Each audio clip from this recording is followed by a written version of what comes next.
Hello, everyone. How are you doing today on this fine evening? Would you let me know if the audio is coming in okay?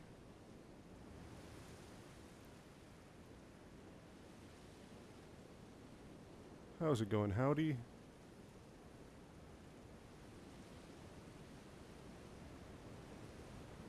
I see that Yukiyako is here as well. Been enjoying your content on Twitter. Hello, Zach.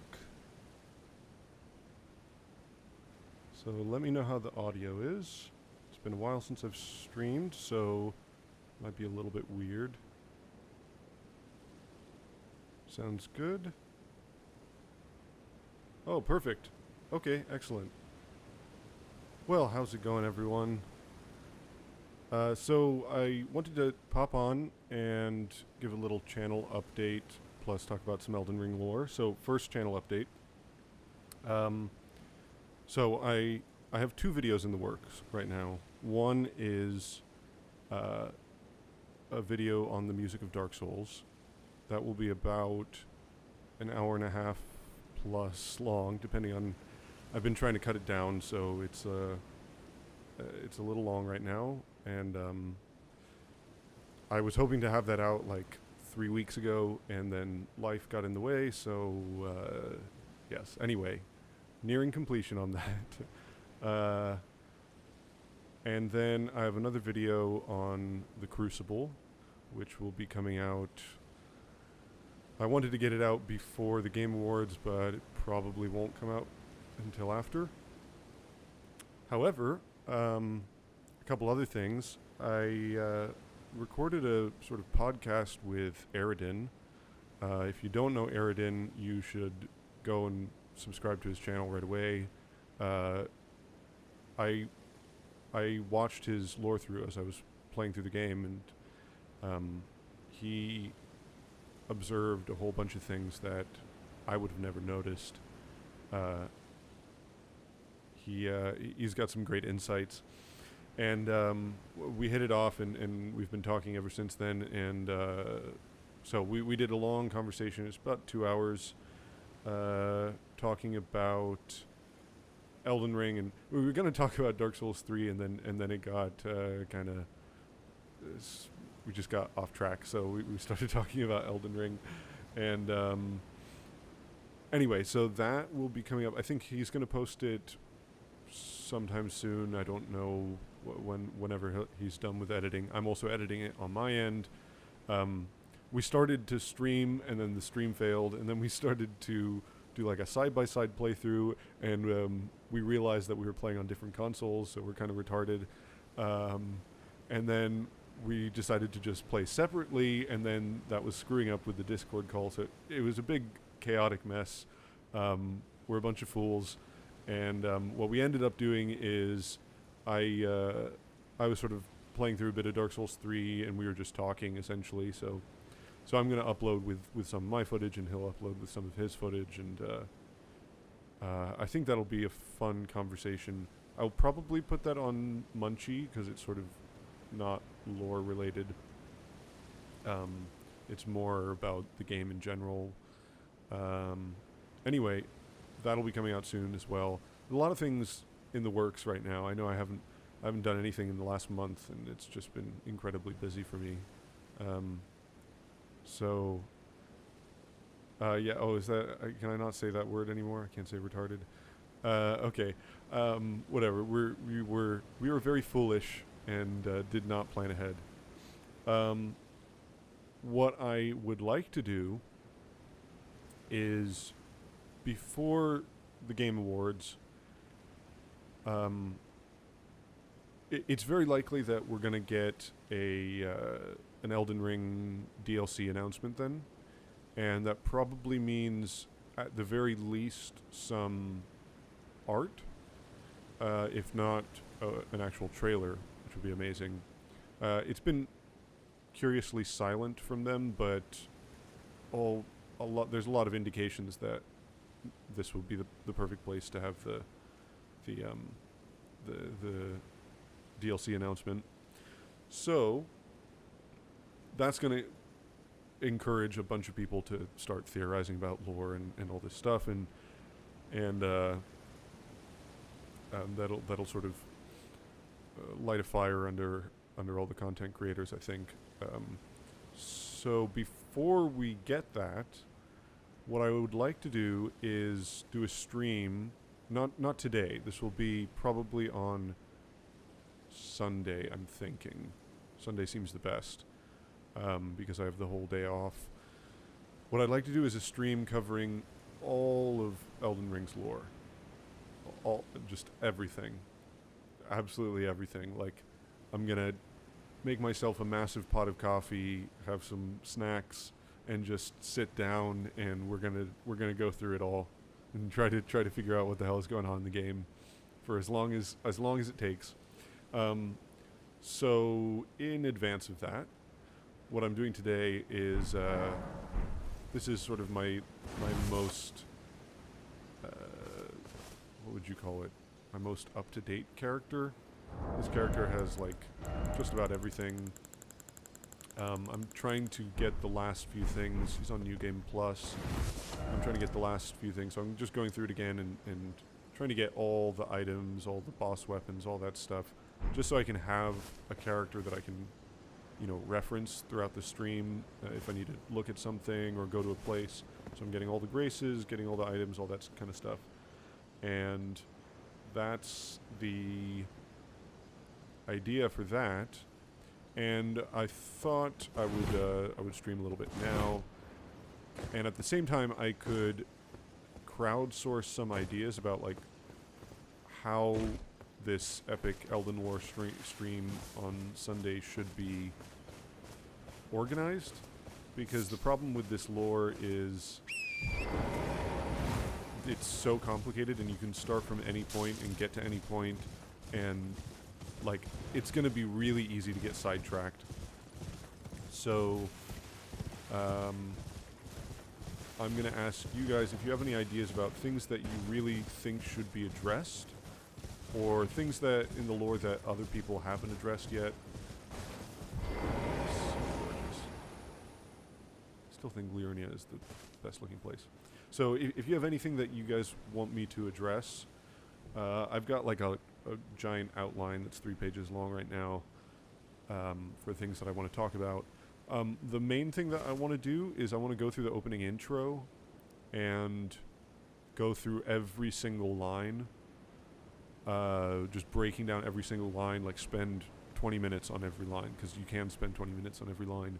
And I found that doing that with Dark Souls was always really helpful, going back to the opening intro. So I definitely want to do that, but I also have some other things I want to talk about, like time and fate and will, the sort of epistemology of how we build theories out of the lore, Miyazaki's sort of tropes, his mythical tropes, the symbols, some alchemical stuff. I might talk about stuff that I'll cover in my Crucible video, but I have to see about what exactly is going to be in there. So, anyway, as the stream goes on, if you have any ideas about things that you want me to cover in that stream, just post them in the chat. And now I'm going to read the chat because I haven't been paying attention for a sec. So.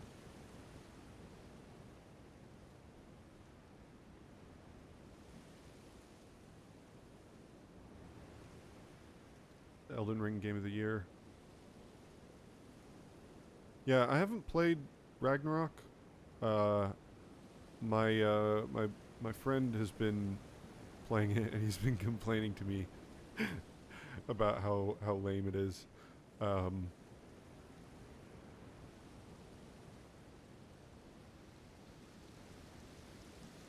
I played like 10 minutes of the previous one, and I didn't enjoy it at all, so I doubt I would enjoy the new one.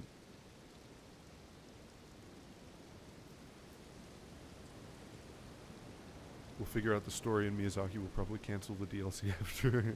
Right? No, here's the thing about the DLC. If you think you know what's going to happen in the DLC, you're wrong.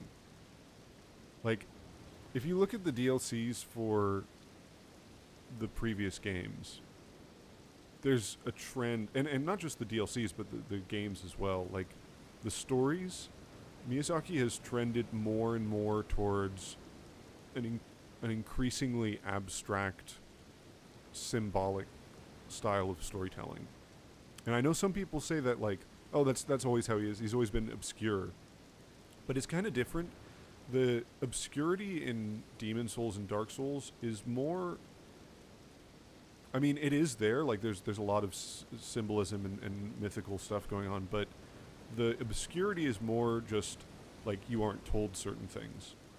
But as you get into, like, Dark Souls 3, and especially the Ring City, it's much more abstract. It's much more metaphorical. Like, Ring City is... Everyone, before Ring City came out, everyone was talking about how we were going to explore Londor. And then it wasn't that at all. As far as we know, maybe the Ring City is Londor. I don't think that's the case, but...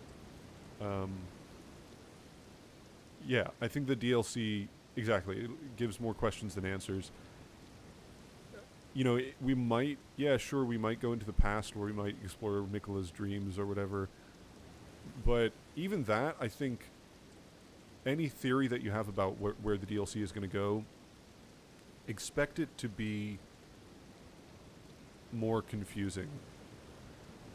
Like, I strongly... The sort of thing that I'd expect... I talked about this a little bit with Elden.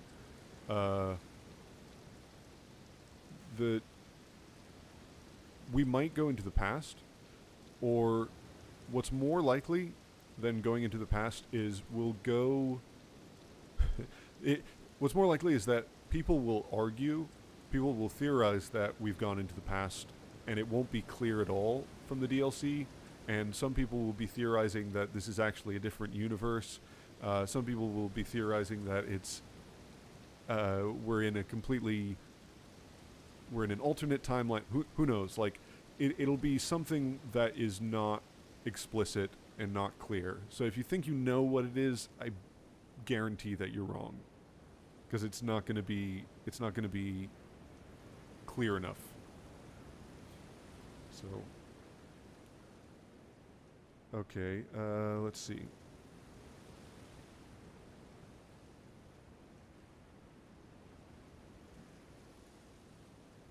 Elden Ring is my game of the year, but I'd be incredibly happy to see Ragnarok win just for how many aneurysms it would cause among the most obnoxious parts of the gaming community.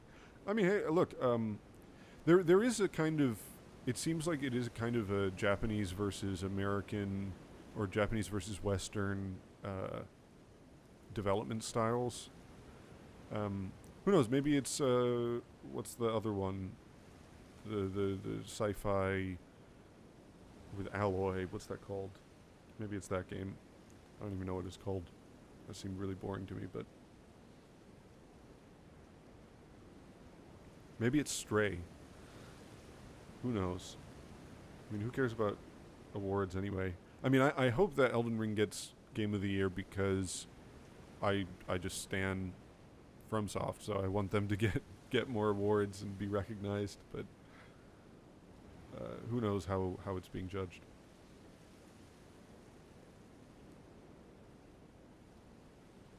I love Miyazaki's exploratory realism, that we get to come into this world blind, similar to our character, always leaving more questions than answers.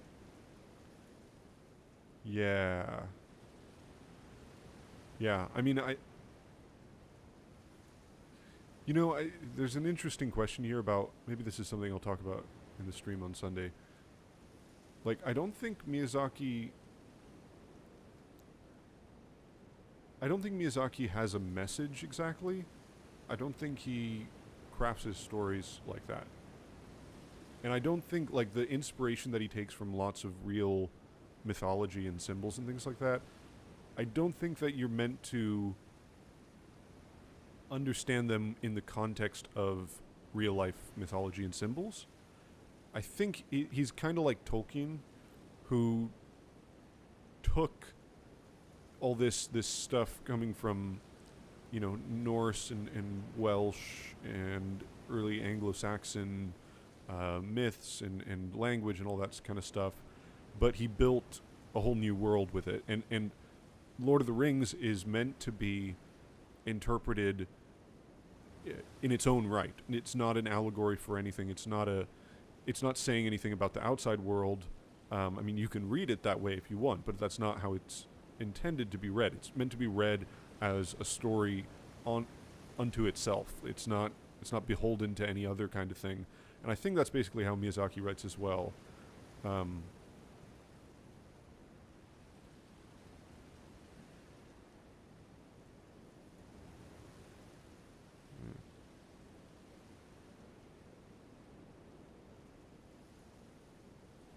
More awards and prestige could give FromSoft a bigger pool of resources since they're under a parent company.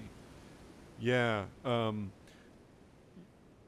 you could you should follow like Ziostorm and Ratatoskr because they follow all the like news side of things a bit more closely.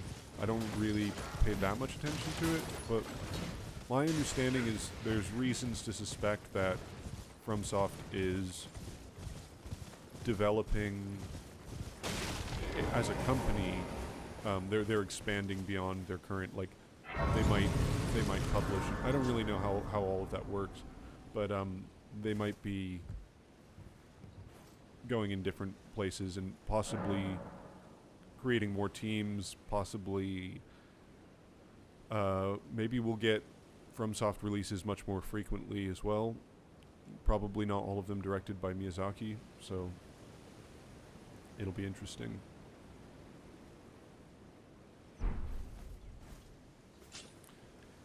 So in this character, I have where am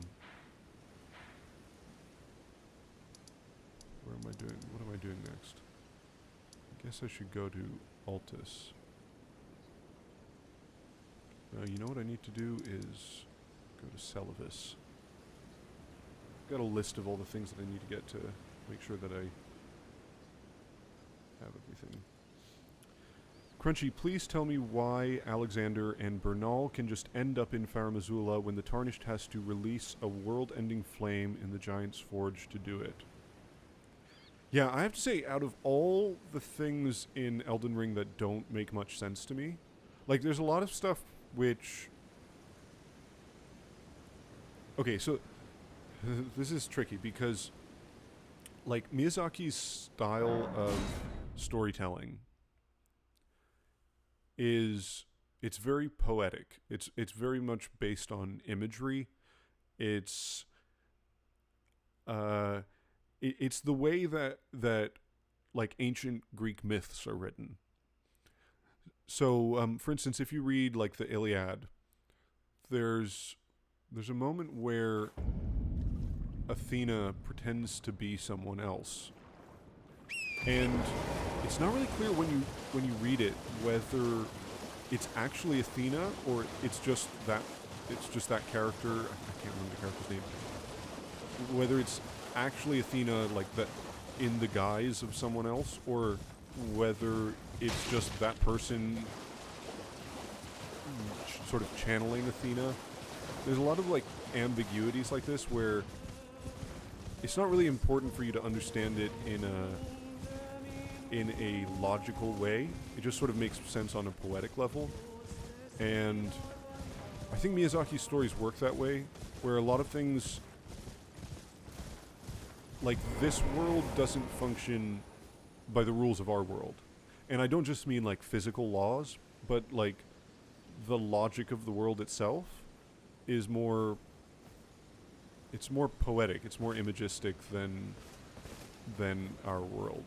And so there's certain things, like when you travel to the Elden Beast Arena, I don't know if you're... I don't think it's the right question to ask, like, okay, where are you exactly in the Elden Beast Arena? Well, the answer is that you're in a place where there are multiple Erd trees. You're in a place that's outside of the area that you were in.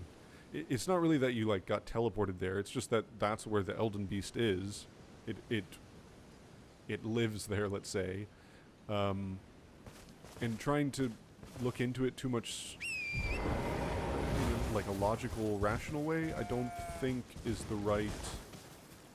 It's not the right level of analysis because it's just sort of imagery and poetry. And there's some things which are really logical and rational, but I think the other things less so. So, with the fact that you release the flame of ruin, and then you just wake up in Farum Azula, that's probably the one where I honestly don't know if. I guess I have like three possibilities there. One is this is just like a weird poetic thing where Farum Azula is sort of outside of time, and so by starting to burn down the Erd tree, you're kind of breaking down the barriers which held everything in stasis. So if you look at like the kanji for Placidusax's seat, I can't remember what item it is, but I can find it. Is it the talisman? Yeah, so a legendary talisman depicting the ancient king whose seat lies at the heart of the storm beyond time. I think it's this description. In the Japanese, the kanji for beyond time, it uses the same word as the kanji for the lands between. So it's like it's a place between time rather than being beyond time. So there's whatever sense that the lands between is like stuck in some kind of stasis. It's the same thing for Farum Azula, but with time rather than like space or death or whatever it is about the lands between. So it's a parallel to that. So as you're burning down the Erd tree is like the symbol of the faith, which is the Golden Order, which is how the Elden Ring is constructed, which is the rules that bind reality together. You're burning that down, and burning makes everything sort of dynamic and animated. It blends things together. So you're breaking down those boundaries, and you wake up in Farum Azula because now that place is like unlocked in a sense. It unlocked in a gaming sense and then also in the narrative. That's one possibility. Another possibility is that Melina sort of takes you there, and if she was the Glomide Queen, if she had some connection with Destined Death, which it seems like she does, then maybe she has some way to get you there. That doesn't explain why Bernal and Alexander do. The first explanation would explain why they do, because it's sort of like, well, now anybody can get there once you burn down the tree. And another possibility is that it's just maybe that there was a different way to get there in development, or that's just like a patch job. Like, you know how there's all those waypoint, what are they called? Waygates? Waygates, the little teleporter things. Like, a lot of those seem to be patch jobs. Things that weren't completed, and so, okay, we're just going to put a teleporter there so you can access the like the Divine Bridge of Limgrave. That used to be a fully completed bridge, and then at some point it was broken, and so they just put a waygate in there. So it may just be something like that, which is not very satisfying. I feel like, okay, there's another possibility. I'm sorry, I'm not reading the comments because I'm like too wrapped up in this right now. I'll read them in a second, but another possibility is if you played Dark Souls 3, you know that the dragon, what is it called? Archdragon Peak is accessed by meditation. And it's weird because, like, you can see Archdragon Peak, it's just like a mountain over there. But you access it by essentially going to sleep and meditating. And there is potentially a kind of connection there because, like, Placidusax, placid means, like, peaceful. There's this sense that stone dragons, everlasting dragons, are... They're sort of... Uh, they're not prone to the same kinds of... How would you put this? They're static because they're made of stone. So like symbolically, a stone doesn't change in the way that a life form does. You know, life form is prone to the flow of causality because they're born, they grow, they die. When they die, they rot, and then other things are born from that rot. But stone doesn't do that. Stone is the same.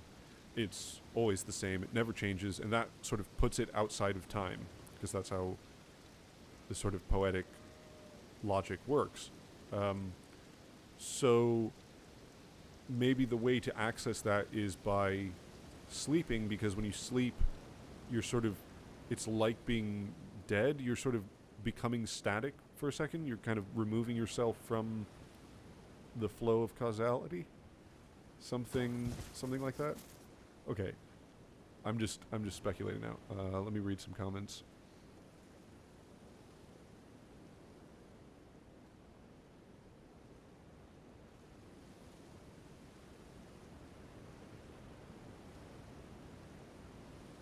They get there after you do. That is what I always went with. How did they get there? They need to be there. Yeah, I don't know. I mean, Bernal... Now, it is important. Bernal is only an invader there, right? Am I right that he only appears as a spirit? He's not actually like a flesh and blood person. He's only a spirit? Because there is something about being a spirit... Like how Vike is a physical guy inside his Everjail, and then he invades you in the Church of Inhibition.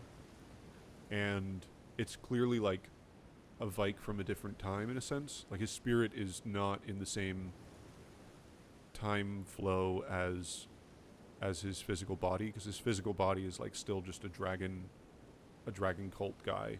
And then after that, he became part of the, he became or attempted to become the Lord of Frenzied Flame. And that's the spirit that invades you near the Church of Inhibition. So I think Bernal is just a spirit. So that may explain some of it, because he may still be at Volcano Manor or whatever, his physical body, but that spirit may be in Farum Azula, because people can do that. I'm guessing Rykard/Recusants have a backdoor to Farum since they were Ronnie's backup plan. Yeah, there is also that. So Ronnie stole the Rune of Death, which presumably... I don't know if she did that from Farum Azula or the Bestial Sanctum. That's another confusing part. But Ronnie definitely, she gave him the Blasphemous Claw, so...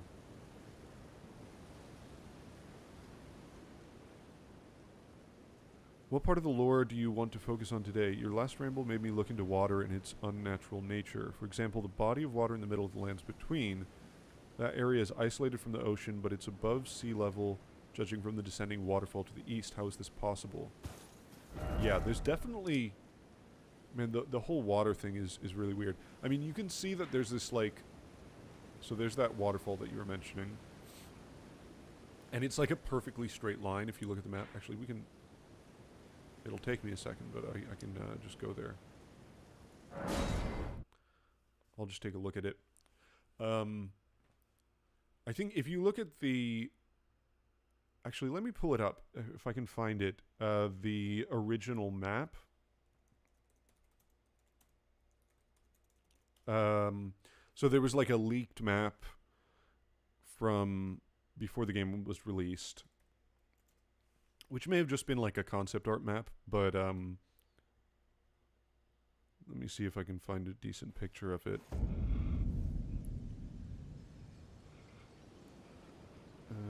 That's not it. Oh, there we go. That's not bad.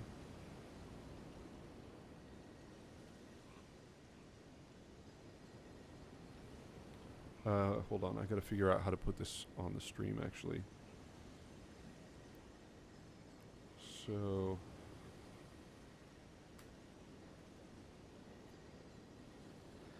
Yeah, so I think what's going on there is... that is the area where Farum Azula used to be. And Saint Trina on Twitter had a great thread where she sort of photoshopped Farum Azula into that place, and there's a lot of parts that line up. And Quilag has also kind of gone over some of this, where you can see how even the place with the what are they called again? The worm face guys. The place where they are in Farum Azula, like it sort of connects to Altus, and there's a way that it fits in there. And I think what happened was the golden star that... let me pull it up so I have it.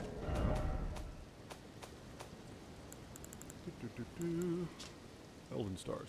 So, it is said that long ago the Greater Will sent a golden star bearing a beast into the lands between, which would later become the Elden Ring. By the way, one thing about that, which I don't know if anybody's mentioned, is it's not totally clear whether it's talking about the beast or the golden star. Anyway.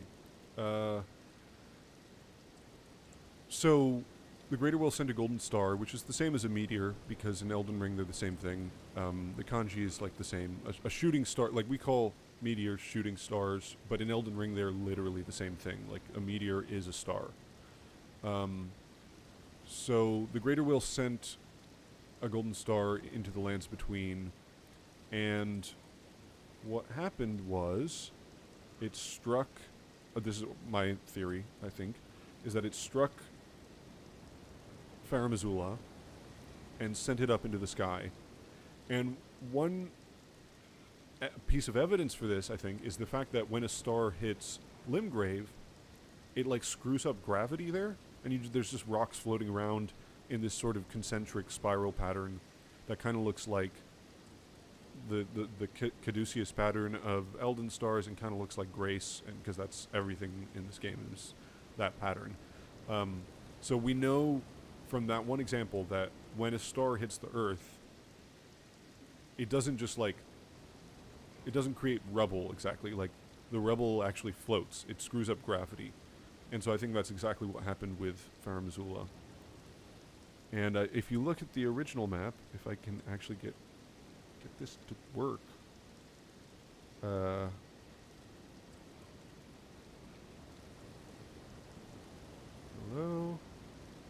God, I'm so stupid when it comes to technology.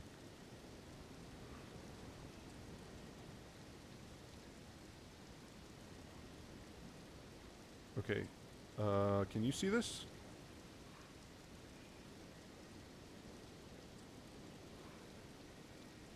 Can you see this now? So,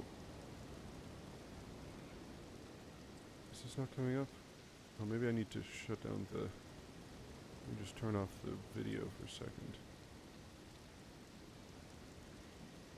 Oh, it is coming up. Okay. So this is the original leaked map, and I think you can see much more clearly on it. So first of all, one thing to notice is that Farum Azula is not on here. And that, I think, is probably indicative of the fact that it may have been initially saved for DLC. Like, one of the things that confused me the first time that I was playing is it's super weird that you go through this giant open world and you go to the city, and like that's the point at which you can't get any further, and then you're like the whole time you see this giant Erd tree and you're going up to the Erd tree, and then you go past it and you go up a mountain, and then you think, okay, that was weird, like I thought I was going to end the game in the Erd tree. And then you go up a mountain, and you fight a fire giant, and then you set the Erd tree on fire. You're like, okay, that's the end. And then you suddenly teleport to a flying city, and you're like, what the hell? And then you go through the flying city, and you fight a giant dog, and then you set the Erd tree more on fire. And then you think, okay, that's got to be it. Then you teleport back to Lindell, and it's all different, but then it's just a boss rush. That whole progression of events, once you get to Lindell, is so weird to me. it's not like Dark Souls 1 where you go to Anor Londo and that's like this halfway point and now you've got 4 different paths. This is like a it's you've got the non-linearity is built into the first part of the game, and then you've got this funnel point which is extremely linear after that, but it's all totally fragmented and doesn't make any sense in terms of progression. So it does make me think that probably Farum Azula is was not intended to be in the game. But the thing I wanted to point out in this map is just how clear it is that there's a giant crater in the middle. To me, that looks... It's much more clear that that's an impact crater. I think that's got to be what it is. So I think that's got to be... Oh, another thing which is cool about this map is you can see how Lindell in this version is actually arranged as a symbol of the Elden Ring. And if you notice that, like, it's supposed to be symmetrical, like the walls, the semicircle walls, the outer wall and the inner wall are like the semicircles in the ring, but and it's supposed to have a symmetrical side on the opposite side, but of course that breaks off because death has been removed, and so that's the Forbidden Lands, and that's why there's red grace there. Anyway, we'll go back to this. You can just find this on Google if you search up like leaked original map Elden Ring, something like that. So, okay, I was gonna play more, but I gotta read comments because I'm behind. Oh my god, there's so many. I killed those goats for no reason. I wanted the bones. I need bones, you know? The great runes are like Lego blocks. You use them to build to order you desire to create. Yeah, I think that's right.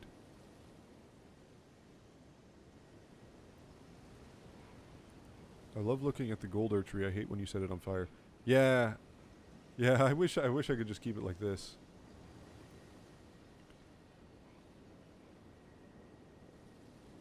I used to think the waygates were just video game fluff, but the effect on them appears on the Dark Moon in the Age of Stars ending. Also the fact that they're purposely small could implicate Mikola. The Mikola connection I don't see because the waygates, they look like, I think the design looks like Nox and Newman. It's like Eternal City sort of design. Which, I mean, it could be Mikola, but I don't see that as being a particularly strong connection. You are right about the moon thing, but here's the thing about Miyazaki is that he's incredibly good at making the lore fit the game rather than the other way around. So, like, if you look at the original designs, concepts, story of Dark Souls 3, and then the changes, not just what it eventually became in the retail version, but the changes that it went through. So, like, my favorite example of this is Pontiff Solivan, who originally was going to be the final boss, and he was called the Old King of the Eclipse, and you were going to fight him in... It seems like you were going to fight him in the Firelink Kiln of the First Flame that you fought Gwyn in. And then he was internally named Aldrich, and he seemed to sort of be relegated to a different part in the story, possibly like the main priest of Aldrich. Aldrich probably didn't exist until very late in development, even though he's a super, and like all that stuff about the deep is just basically Bloodborne carrying over. The fact that, like, Pontiff Solivan makes as much sense as he does in the retail version is kind of remarkable, because, like, the original plan for that game is completely different. Like, it seems like, a lot of it is speculative, so we're not super clear on what it was going to be, but, it seems like it was kind of the opposite of what it is now, where you were killing, or you were sort of defeating the different Dark Lords, rather than the Lords of Cinder, the different Lords of Cinder. Because if you think about it, it actually doesn't make sense in the retail game how Lothric is a Lord of Cinder even though he never lit the flame. But what that tells you is that Miyazaki is like really good at adapting the story to fit things in the game. So the fact that the Waygates might have some lore behind them doesn't surprise me at all. I still think that they were a patch job. It's just that he knows how to make patch jobs work in a lore-friendly way. Okay, I gotta read like half of these because there's too much.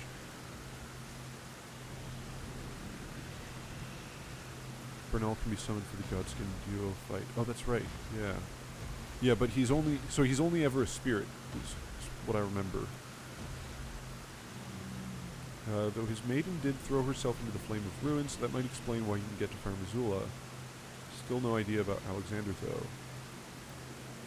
Yeah, so, like, if his maiden threw herself in the Flame of Ruin, then maybe Bernal traveled to Fair Missoula before you ever met him in the lands between. But because time is wonky, then you only meet him like he's still there once you go to Fair Missoula because time is messed up there. So who knows? Okay, you know how you said that Bloodborne was too horrific? Did I say that? Well, I had a dream in for a Bloodborne 2 about a guy that comes out of a tomb of black blood and rips his face off and eats it.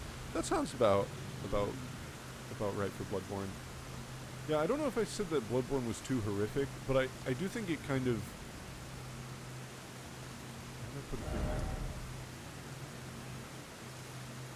Oh, that's where Fair Missoula is. I do think that it kind of...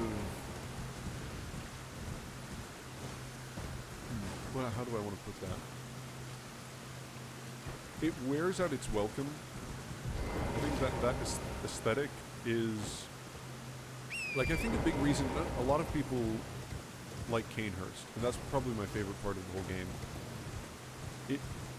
Part of the reason for that is that Canehurst is such a different aesthetic from the rest of the game.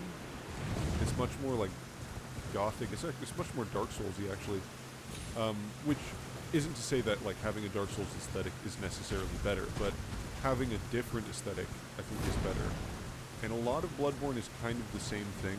So even when the environment changes, even when it's not just like Gothic England or Edwardian, whatever, that architecture style, all the enemies are kind of in the same vein. So even when you get the aliens, it kind of stays in that same aesthetic, and everything is still like kind of gross and monstery. And there's this quote by Miyazaki where he says that he always wants his designs to have this kind of elegance to them. That even when they're like the Gaping Dragon or something like that, or Nito, is a perfect example of this, where Nito he's like the god of death, but he's sort of, I don't know, he does have a kind of elegance to him, I think. It's never just outright gross, and I think Bloodborne crossed that line too many times. It just went for outright gross. Like the Bloodstarved Beast is to me it's not an elegant design, it's not a, I don't know, it's not an attractive design. And you can make a nasty, gross thing that is also elegant and attractive, but Bloodborne sort of forgot about the second part a lot of the time. Okay. I hate the multiplayer items don't have canon lore in the world like they did in other games, you know? I don't know what you mean. Do you think that they don't? Multiplayer items. Like the fingers? I think they totally have canon. Do you mean that there's not, like... I don't know, I think they're definitely canon. I mean, actually, Yura and Vare talk about the Bloody Finger specifically. So I just disagree with that. I think maybe these ones are a little bit more vague. The soapstone in Dark Souls never was really explained. Um, it's sort of indicated that this is like a really ancient magic by the fact that Gale uses it. So if you watch Gale in his fight, he'll like teleport sometimes, but if you watch him teleport, he actually uses a white summon sign, which is pretty cool. So like the Corona, which is sort of based on the Orioles of Dark Souls 1, the soapstone was given this implication of being this really ancient magic that people just use to like write messages and stuff. And also the colors of it is very indicative. The fact that you use white and orange and red, and if you look in like the dark sign and the different endings for Dark Souls 3, and you've got like the white eclipse for the Hollows ending, I think that's all connected. And the fact that like the Abyss is red, and anyway, I don't want to get into that, but I think all the multiplayer items are they're canon. Melina and Ronnie both meet us as spirits too and are able to reach us anywhere. Yeah, I think the thing with spirits is like you're not beholden to the normal laws of space and time. I don't think that means there are no rules for how that works, but like the whole thing with Godfrey's golden spirit or Loretta's spirit in Carrier Manor, there's clearly this connection between spirits and time, that if you're a spirit, especially because there's this connection between spirits and memory, that like a memory is the past living in the present. That's what a memory is. It's like it's some part of the past that's continuing on. It's still stuck, but it's in the present now. And that's like what Godfrey's spirit is. It's like a memory of Godfrey at his prime. He's got the double-bladed axe. He's just all gold. It's a symbol of faith. But he's not there anymore. So that his spirit is like, it's like a legend that's taken life because of the faith in Godfrey. Excuse me. Oh, my nose is getting stuffed up. Sorry. It's one of my biggest questions in this game. The rain would have to be biblical for that waterfall to maintain itself like that, but it's clearly not. So where is all that water originating from? Oh. Here's the thing. So, oh yeah, that's right. I was going to actually look at this. I keep on distracting myself. The way the world works in Elden Ring is not like our world. I hopped on, I was in the chat for Queelag stream yesterday, and she was talking a bit about this, like the firmament and things like this. And, you know, Matthew Matosis actually mentioned this in his Dark Souls commentary, which is an amazing video. I can't even see anything. There's the isolated tower. Oh, you can kind of see it. Yeah. It's not very good. I think for some reason it's always raining here whenever I go. I don't know if that's intentional or just random. But you can see how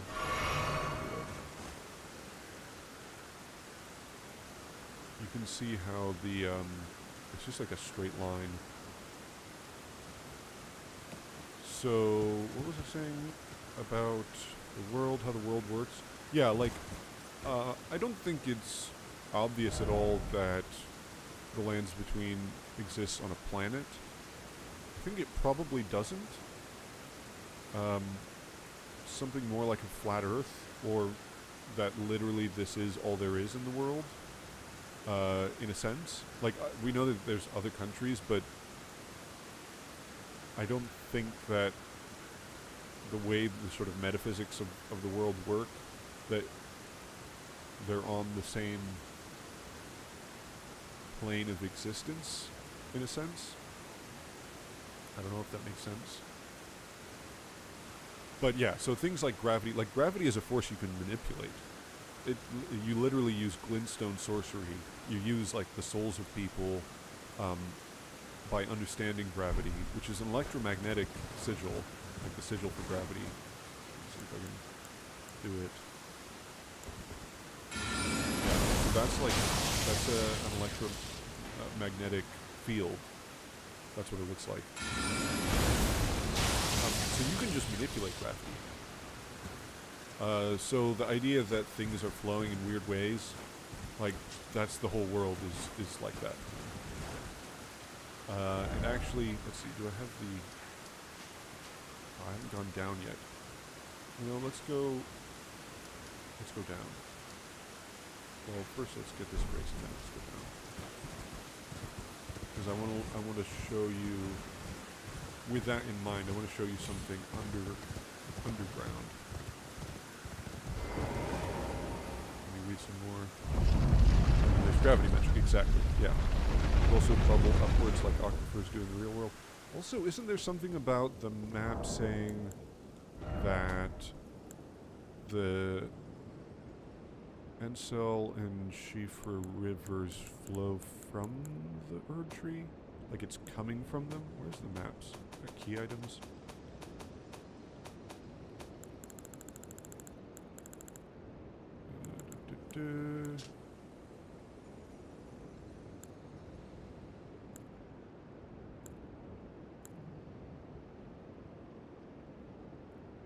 At the very depths of the Erd tree's majestic roots lies the source of the Ansel and the Schiefer rivers. So the source of them is there. So that's literally like where water is coming from, is here. Underground somewhere. So the idea that, you know, water's doing weird things here, I don't think that's crazy.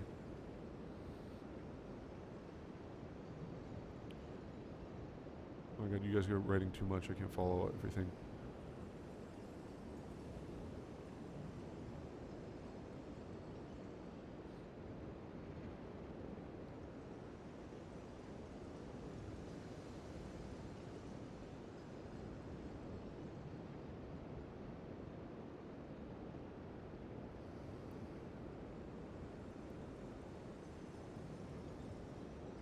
The center fits with the Azula map, and the worm faces in Lindell and the northern side of Gurank's temple design match Azula's.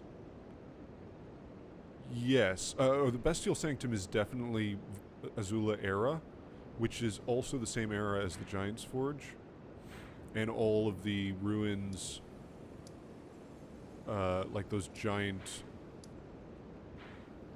these giant things that go along the cliff, the giant pillars and stuff, they're everywhere. And I think also the Divine Towers, that's all the same architectural style, if I remember correctly.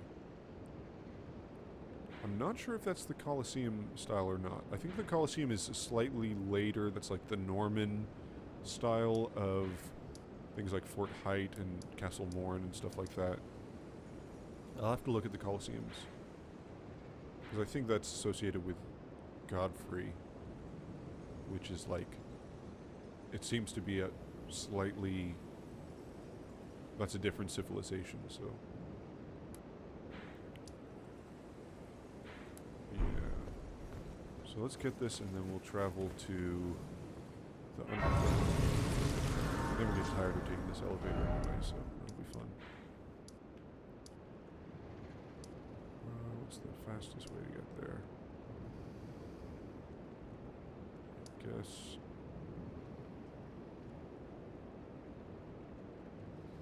I never come back this way. It'll be fun. Okay. Farum Azula seems like it should be a hidden bonus area, but was to be necessary. Yeah, it does feel like...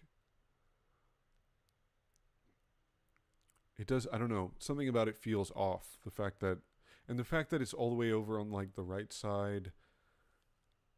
I don't know. Something about that feels off to me.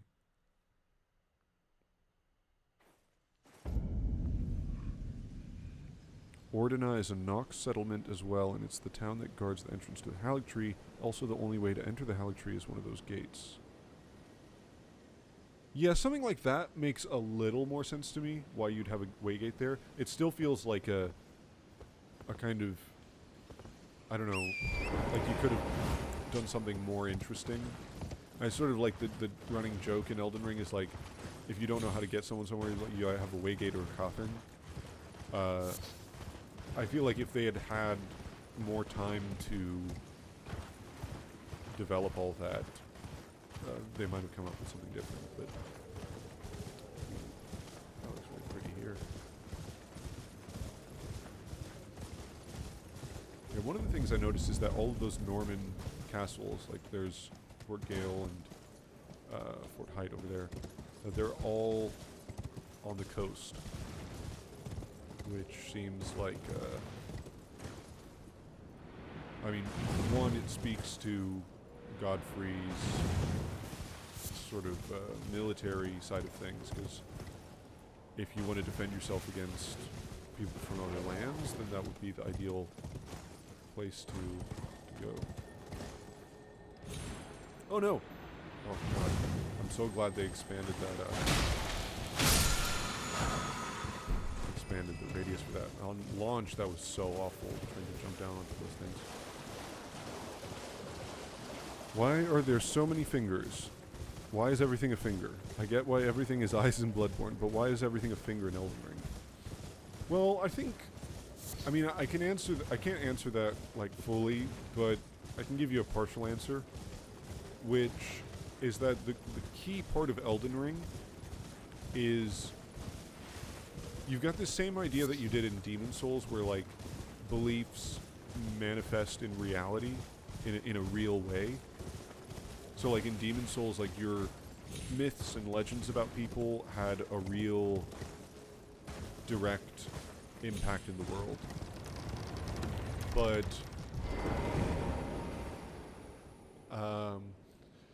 in Elden Ring, that's also a thing, but it's much more explicit, and it's much more about, like, the way that you actually change reality. Like, smithing is such a big thing in this, right? The giants, they invented smithing, and, like, Radagon has a hammer. That's his notable weapon. Hugh is crafting a weapon to kill gods, like, and also all the architecture and like the ancestral followers who don't use metal, and the beastmen who, you know, they have sort of crafting abilities that humans don't understand. So a lot of that stuff is about, it's not just what you believe, but like how you enact your beliefs on the world. And that's what the Elden Ring is. Like, at its center, Elden Ring is about the Elden Ring. And the Elden Ring is something which you can reforge as you, with different concepts. Like, so you understand the world in a different way, you have a different worldview, and you can forge that into the ring. So it's about, like, instantiating your beliefs on the world. It's not just about believing something, but there's like an active part of it. And so part of that, I think, that explains part of, like, the finger and hand symbolism. There's, like, a lot of symbolism in the previous games of grasping hands, like Manus and the cleric beasts and things like that. And there's some of that in Elden Ring as well, but I think it's more about, like, doing stuff. Holding the ability to hold a weapon and to manipulate objects, and, like, the fact that the beasts were given intelligence, and that is synonymous with the fact that they got 5 fingers, because, like, 5 fingers means an opposable thumb. You can manipulate objects, and they build, like, they have all these fancy weapons, like, it says something about this.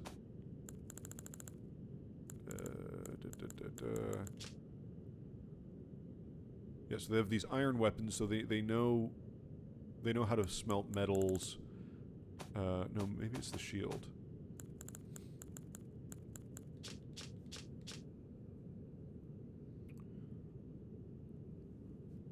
explicit. There's something that talks about beyond human ken. So this one... Yeah, it's clear the beastmen possess knowledge beyond human ken.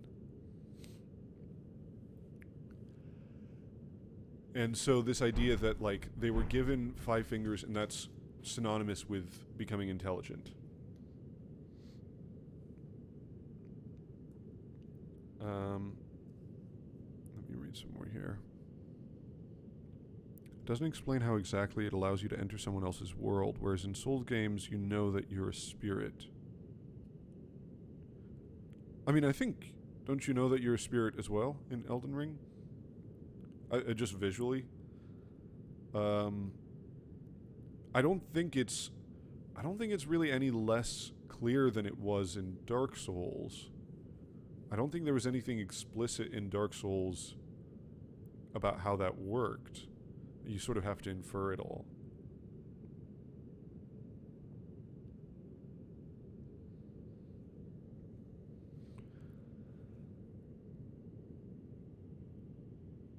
It's not so much that the items themselves don't have lore as physical objects in the world of the game, they just don't explain how they work the way they do. Yeah, I don't see that as being substantially different from Dark Souls. I mean, you know, it's always... When you compare things to Dark Souls, like, we've had more than 10 years to think about Dark Souls. And there's certain ideas which have just gradually been accepted as canon now, which I think are probably correct. But that doesn't mean that they are necessarily resting on stronger evidence than a theory in Elden Ring that you might have about something that doesn't seem super plausible or doesn't seem super strong right now, because like everybody's just throwing as many ideas out there as they possibly can, which is what they should do. But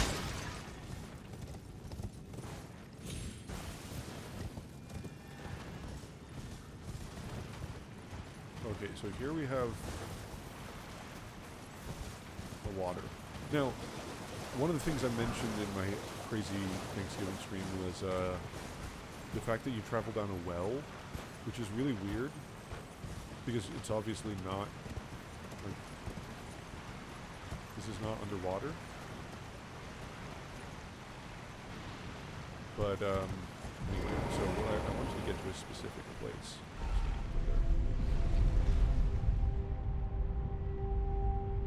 Yeah, what happened to Godfrey's axe? It got chipped. I think there is some imagery there with... I don't know if this is connected, but it feels like this is meant to sort of represent the same thing, that America has one of her braids cut off. And that feels like it's the same idea. And also that, like, before Radigan combines with America, he's got no braids, and then once he becomes part of America, he has one. And Godfrey has like 2 braids. He's got all this dualistic hair, like he's got 2 braids in his beard and 2 braids on either side, and it's all symmetrical.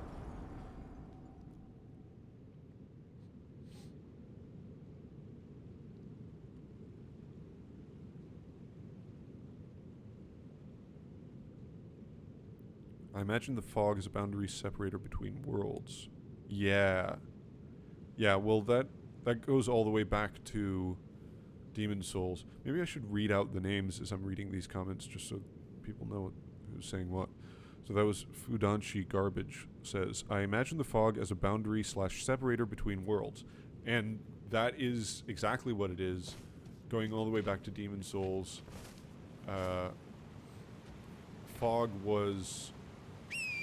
You know, it's in a way it's more clear in Dark Souls because it tells you about this this Age of Ancients, this gray fog.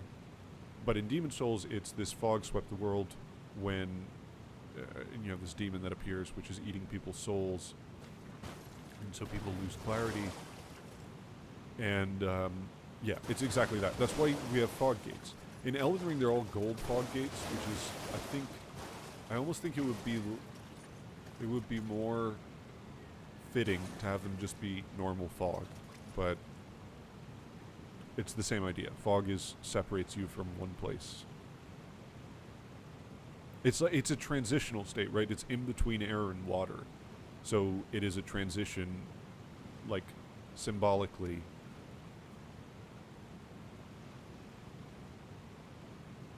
What's interesting is that the founding rain of stars manifests from a dark cloud. The same cloud can be seen manifested in Renala's second phase from the egg and the Elden Beast boss fight.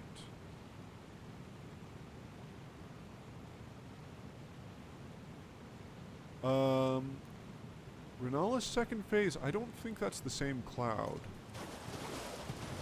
Let me take a look at this.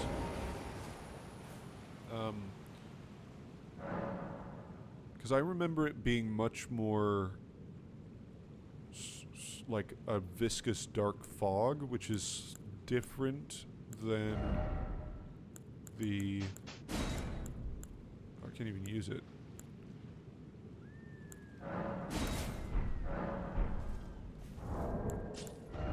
Let's see, how do I pump my intelligence up? 43... 46, there we go. And let's do one of these, and one of these. Enough? Is it 56? Okay.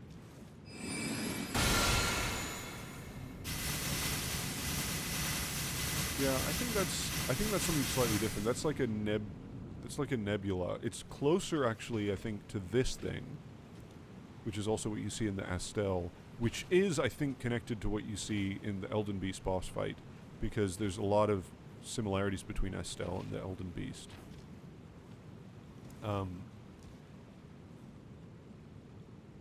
But I don't think Renala's second phase is... It's more just black with like a... This has got like purple bits in it, and you can see all these like sparkly star stuff in it. I don't think that's the same thing. So then we're taken to places with an endless stream of water. The middle cloud of the center of the map could be symbolic of that, maybe. I wouldn't draw too many conclusions from this. I mean, there's like clouds all around. I think it's... You know, this is like an artistically drawn map. There's like, you know, there's like boats here. There isn't actually a boat there.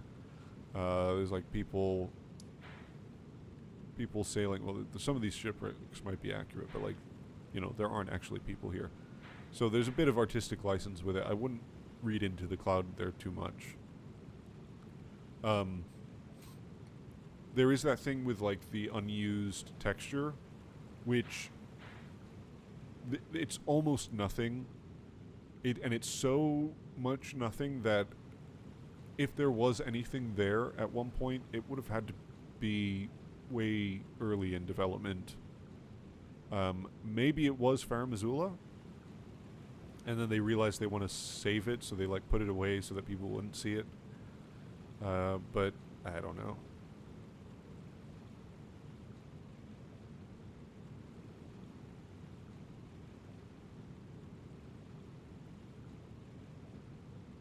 Why is there so many ruins? Well, it's old. It's, a lot of time has happened. Would the ruins that are strewn throughout Limgrave be from Farum? That's from Platypus Practicus says that. Yes. You can actually look at them and it's like the exact same architecture. It's got the same symbols on it. I kind of like this drip now. Maybe I'll rock with this. Green and blue. Important. I remember the first time I used the lift you were on, and I had no idea what I was looking at when I got down there, and long lifts are so bad. Oh, I love traveling down that lift. That was like the most magical part of Elden Ring. Because by the time I found this lift, I had... When I first started playing, I was like messing around here, and I was exploring all over Limgrave. I probably spent like 50 hours in just this part of Limgrave, because I didn't realize how big the map was. And then I was like, okay, I see all this stuff in the distance. I'm just going to ride Torrent as far north as I can. And I got to about here, I think. Something like that. And for whatever reason, I just sort of thought that that seemed like the end. I didn't realize there was like a whole section of the map up here. So, but I was still like blown away by how big it was. I could see that there was more stuff coming. And then I took the lift down. So I was like already blown away by the size of everything. And then I took the lift down and I was like, oh my god. There's another whole map underneath. I can't believe that. It's ridiculous. So yeah, that was incredible. And it also reminded me of Lord of the Rings, like the Mines of Moria, which I love. Love that imagery. Ethan S. says, so there isn't really a ring, it's more of laws of the land? Question mark. So this is something I'll probably talk about in my stream on Sunday. Basically, my view of the Elden Ring. So, simple answer, no, there is a ring, and it does have some kind of physical manifestation, because America literally breaks it with a hammer. And this ties in with the whole idea of like forging things. That it does have some kind of physical form. In the same sense that like you have these great runes, which are sort of concepts and abilities, but they're also like physically held by fingers. And by the way, that goes back into like why there's so many fingers. Like, okay, the fingers are holding runes, and runes are, that is how you build the Elden Ring. So it's all part of the same idea. The way I would like to explain it is in the analogy of chess, if you've ever played chess. So in chess, you have the physical chessboard and the pieces, and then you have the rules of chess. So if you can change the rules of chess while still using the same pieces and board. And it doesn't affect the pieces or the board. It doesn't affect the physical part of it. You're just changing the rules. You can also, like, actually, there's a rule called en passant, which allows you to, like, capture a pawn in a certain situation. That was added in, I don't know, 1900, early 1900s, something like that. Maybe earlier, I can't remember. So that was a rule that was changed. Like, the rules of chess changed. The boards and the pieces are still the same. Now, you could also break the board and, like, fragment it. And that wouldn't change the rules, but it would affect your ability to play the game. Because, like, okay, if it was just a little broken, then maybe you could still kind of play. But if it was, like, really completely shattered, then you wouldn't really be able to play. Like, you could try and make it work, but it wouldn't be very effective. So I think that's kind of how the Elden Ring works. Like, when the Rune of Death was removed, that's like changing the rules. You're actually taking some concept out of the game, and that screws up everything. Because it's like if you were to say in chess that you can, now pieces can't be captured. Like, they just stay on the board. So then, okay, well, how do you play chess anymore? Because now there's no way to win. And what happens if you capture a piece? Like, now there's two pieces on the same square, which is really confusing, and how do you deal with that? So it screws up the whole game by doing that, and that's what happens when Destined Death is removed. Breaking the Elden Ring, shattering it, doesn't change the rules of the game. It screws up the Elden Ring's ability to, like, instantiate its order. It's basically just disorder. Like, the thing which holds together the system is broken, and so now everything is disordered. And that's why Frenzy, as Kale says, that Frenzy starts after the shattering. It's after the shattering of the Elden Ring that Frenzy became manifest. Because before that, it was all order and it was fine. After the Elden Ring was shattered, now you have the possibility that everybody's coming to terms with true chaos. Okay. I gotta have shorter answers to these things because it's too much. Have you seen Tarnished Archaeologist? I've been loving his latest videos. I haven't seen his most recent video, but yeah, highly recommend Tarnished Archaeologist. He makes amazing, I mean, one of the best people out there. I think I've been subsisting on a diet of Tarnished Archaeologist, Queelag, a couple others that just great content now. Sorry to drag out that discussion about multiplayer items. I just like to have immersion when I'm playing with people. In Dark Souls, I always thought it was like astral projection and willing your spirit. In Elden Ring, sure, it's kind of obvious you're a spirit, but it also feels like the colors are just for team recognition rather than world cohesion. Oh, I think there's more there than you're catching on to. Because, for instance, like, the bloody finger, when you appear as a bloody finger in the world, like, first you appear out of a pool of blood, which is something that Moog can do. And that's how, presumably, how he was able to escape his imprisonment in the this, what is it called? Subterranean shunning grounds. Because he was, like, trapped down there. And he was able to escape because he confronted, he met, let's say, the Formless Mother, and he learned how to, like, travel through blood, which is what he does in his boss fight, out of the blood of Mikola. And he does the same thing, and this also ties in with the Crucible, because there's that swirly pattern that happens when you emerge. There's, I might mention that in my upcoming video. Fudanchi Garbage says, one thing I'm still hung up on and am still confused about is extraterrestrial life within the Elden Ring universe, if you can call it that. Because you could say that Astel and the Elden Ring are divine creations, but it specifically references their origins being from the cosmos. Or are the stars themselves divine in nature? I think that's probably closer to the truth, the stars themselves being divine. I think that the stars... There is this sort of association with stars and gods, or divine forces. So like the Greater Will sent a golden star into the lands between. There's the Blood Star, which seems to connect with the Formless Mother. There's also the Polar Star, which has 8 points, which is kind of like the Fire Giant. So it may connect with fire.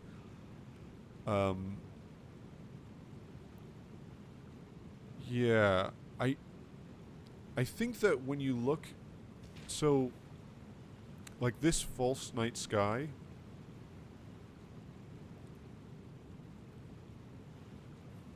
I don't think the way to think of this, it's not like, it's not, okay, in a sense, we are just under the lands between, right? Like, we are just under Caelid right now, but we're also in a different place.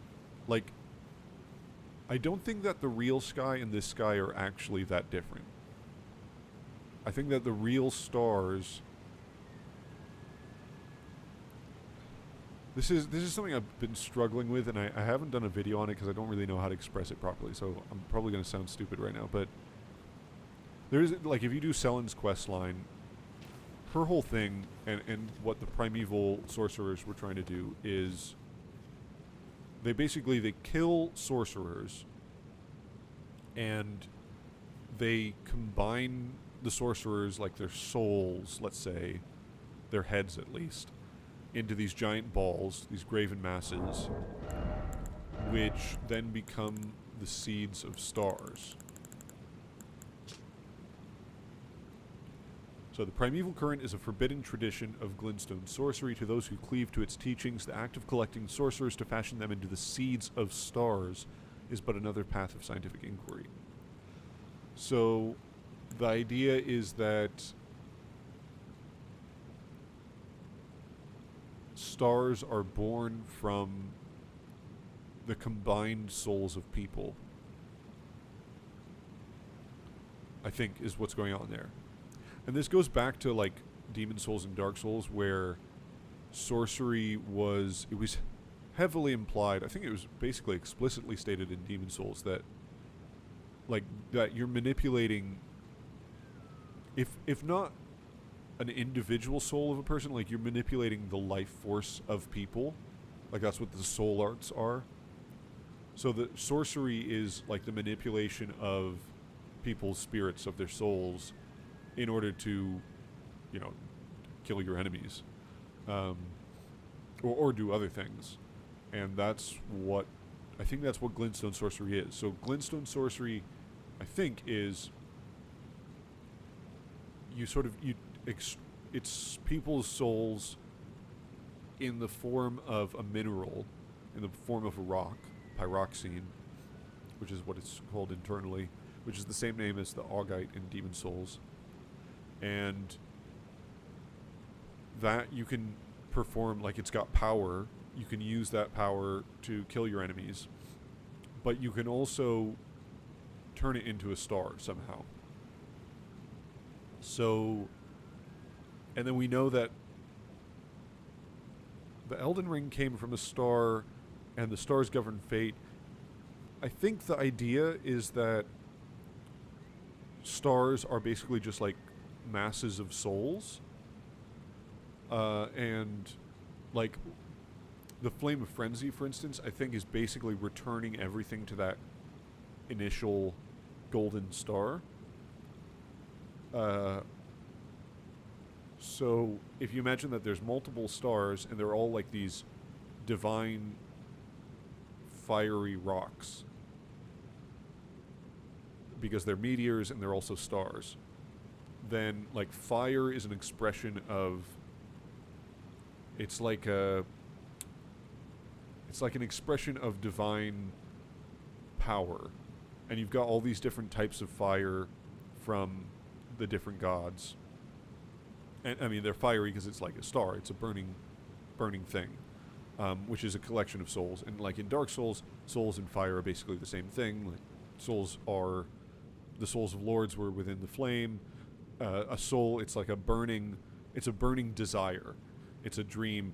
There's a panel in Berserk where Guts talks about the bonfire of dreams, and how like all of the Band of the Hawk is all these people who have these small little dreams, the little burning dreams. They're like little bonfires and Griffith has this great dream, and everybody throws their sort of fuel into that bonfire so that the bonfire can burn even brighter. This is what all of Miyazaki's games are about, basically.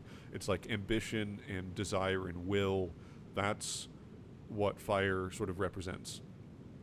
And so the will of all these different collections of these different masses, they're not really collections because they're just uniform. That's what frenzy does. That's what fire does. It burns everything into one.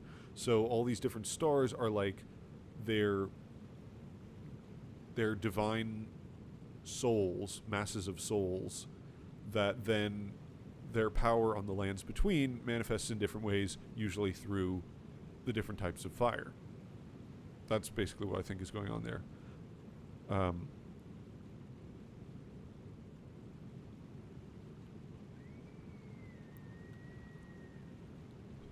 Tamis, I would say, is how you pronounce this, or Themis. I would say Tamis. Says Elden Beast has a Nebula attack and is even called Nebula Dragon in the internal game files, so that strengthens a possible link to Estelle. Yeah, and the fact that they're both in like these shallow pools of water, and that they're sort of like they carry stars with them, in a sense. Like this starry sky kind of emanates out of the Elden Beast, and Estelle has this weird starry sky where he is. And they both have like weird insect wings.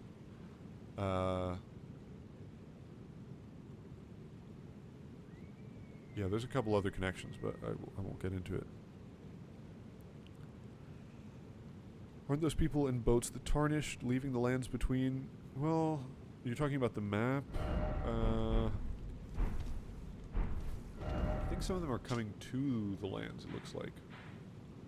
Well, no, I guess they're going away. Yeah, that could be the Tarnished.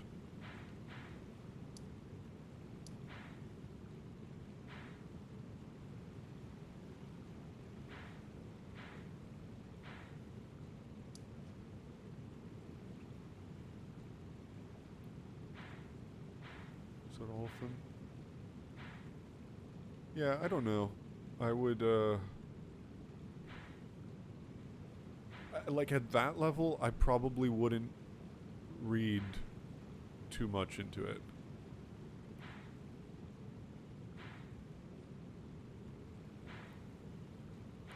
I guess they are all going away.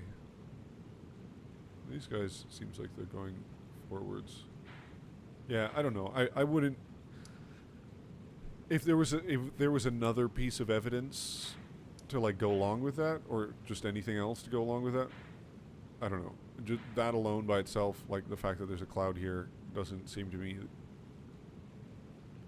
You got to give me something else with that. Otherwise, I just go, okay, well, there's a bunch of clouds on the map. I don't think it means anything.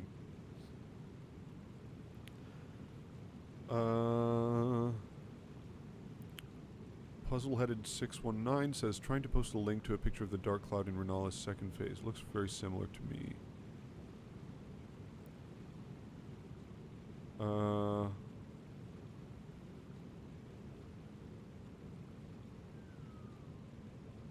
Yeah, I mean, I just fought her yesterday, and I remember looking at, because actually one of the things I was thinking about it was that when this sort of black gooey stuff comes from the floor, it looks very similar to that weird effect in the Divine Towers. So in my mind's eye, it looks more black, and it actually, what it reminded me of was the sort of weird abyssal watery blackness that the dancer appears out of in Dark Souls 3, which I think is different from.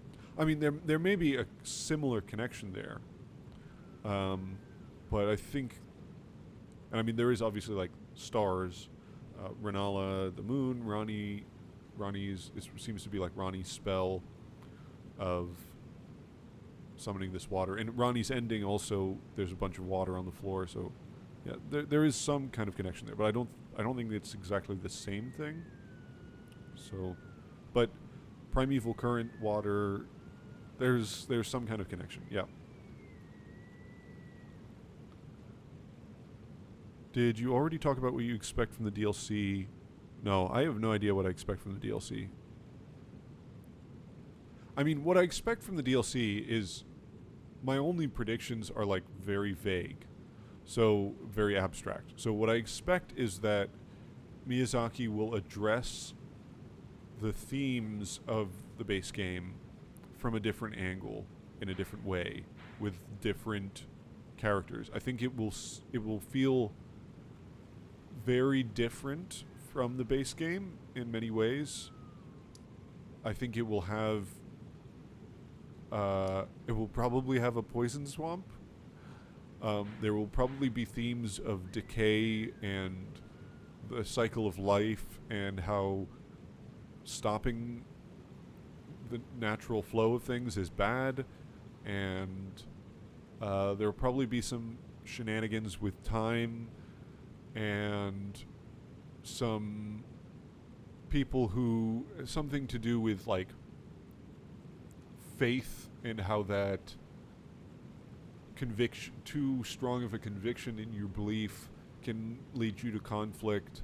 So I think like there's things that I expect from it thematically, but not necessarily like specifics. Like, yeah, there could be some Mikola stuff, or not. There might be nothing Mikola related. There might be someone who seems exactly like Mikola but is a completely new character. There could be Deathbird related stuff. Honestly, I feel like it's more likely that, like, maybe we'll get some answers to some of the questions that we have, but I feel like it's more likely that we'll get completely or at least seemingly unrelated lore stuff that will make sense in a certain way, but complicates everything. That's what I feel like. Oh, hello, Alex. Sorry, I'm so behind on the comments right now. I'm taking too long to answer everybody. Okay, John says, one thing I didn't like about the game is how you've got the Rune of the Unborn and the Rune of Death, which are clearly very significant, but then all the other runes you find are just more HP. Yeah, gameplay-wise, the Great Runes are not super interesting.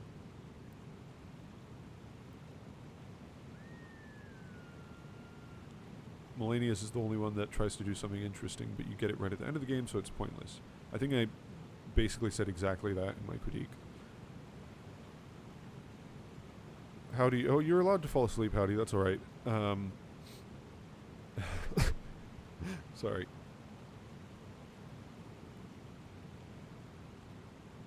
Fudanchi Garbage says, well, in the case of stars being expressions of divine power willed by the collective belief/souls of others, I actually really like that interpretation, but I feel like I need to look into it more, huh?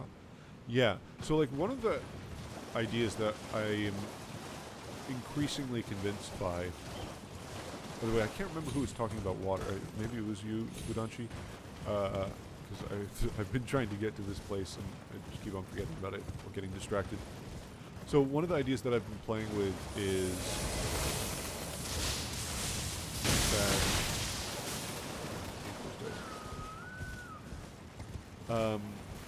that the greater will is basically like the Jungian collective unconscious, where it's not really it's not a god or like an agentic being at all. It's just like an expression, because okay, you have this thing where beliefs have a direct impact on reality. So if you imagine that everyone has this faith where they all believe that there's like order, they all want to believe in order, then and not just the golden order faith, but like everybody wants to create order in the world. So if you imagine that everybody's got this strong conviction, this strong desire, this will to create order, and that will and beliefs and desires can manifest in like a magical way directly in reality, then that to me is what the greater will is. It's like an expression of that. It does maybe actually do things. It's not just like, this isn't to say that it's like an illusion or that it's fake, but it's not like the greater will existed before people believed in it, in a sense. That's kind of the idea that I'm rolling with at the moment.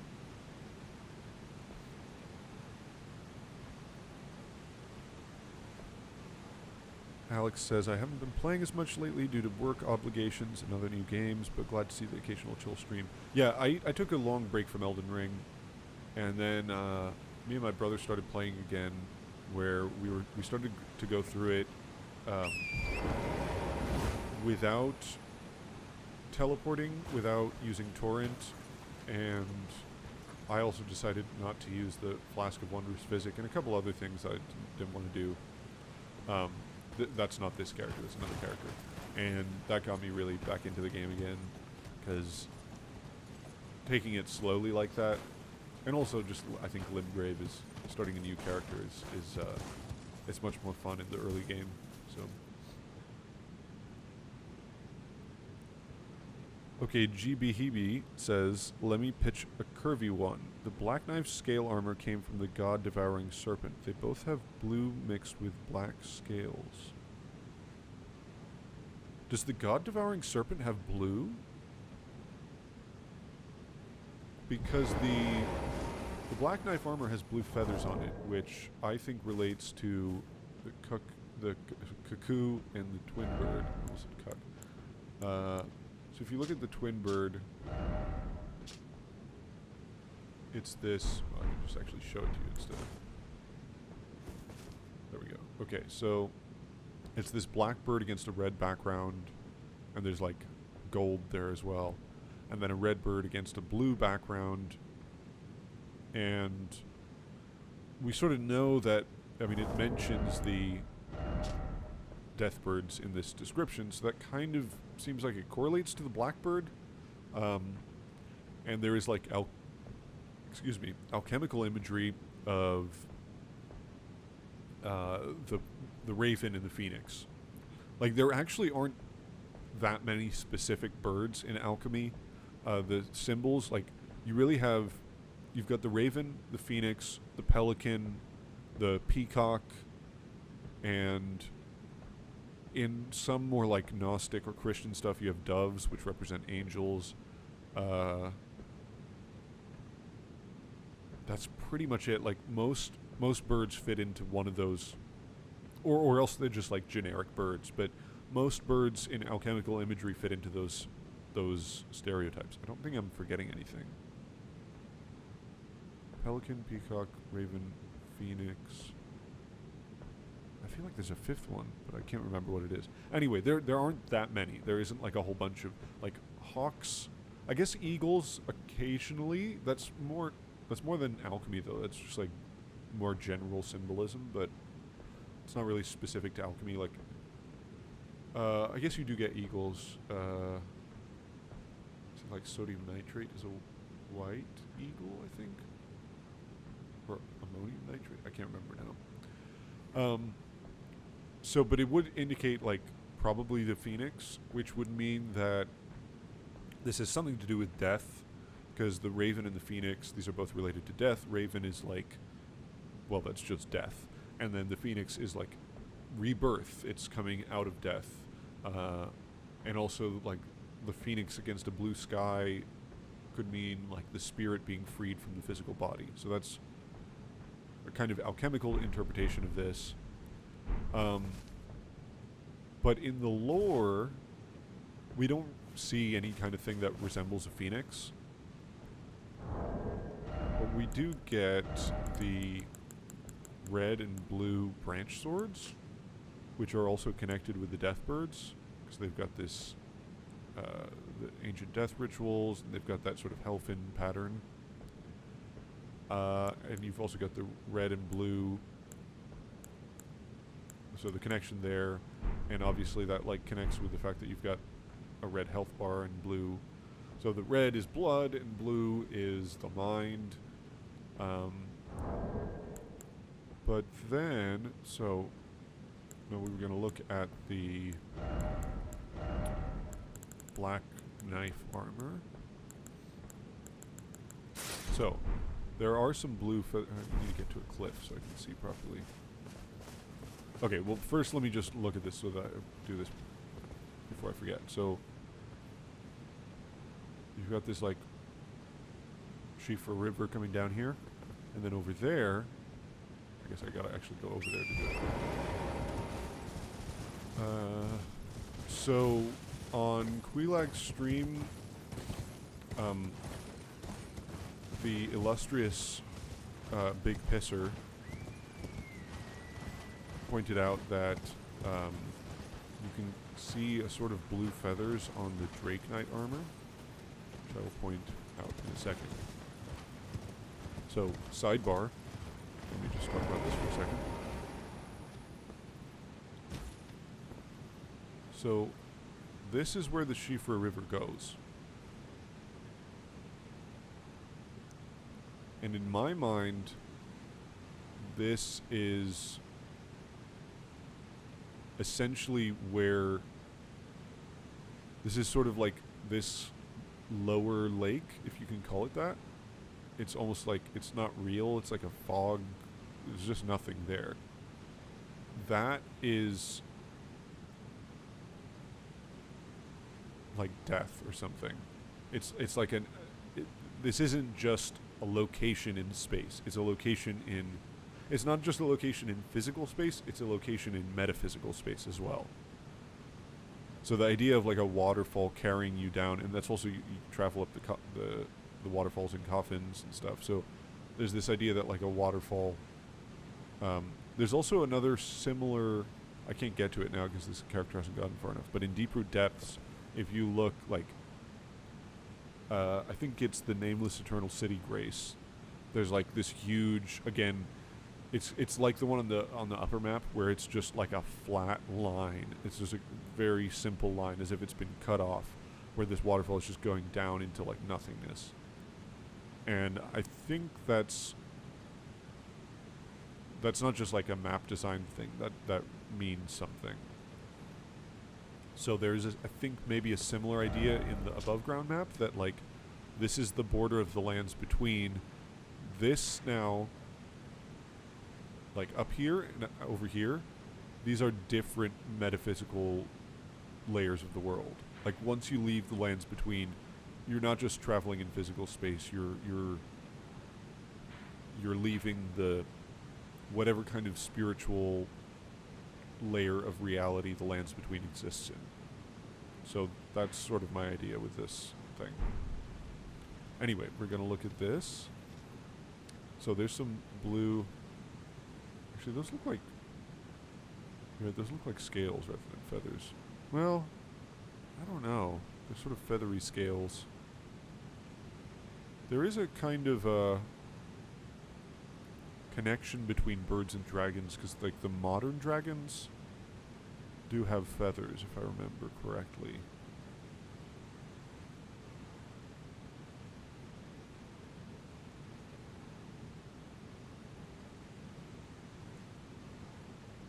But if I look at the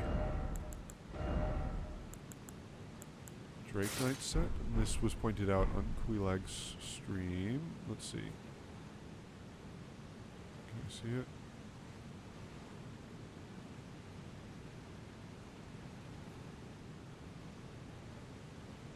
Wait. Do I need to change it? Maybe I need to alter it.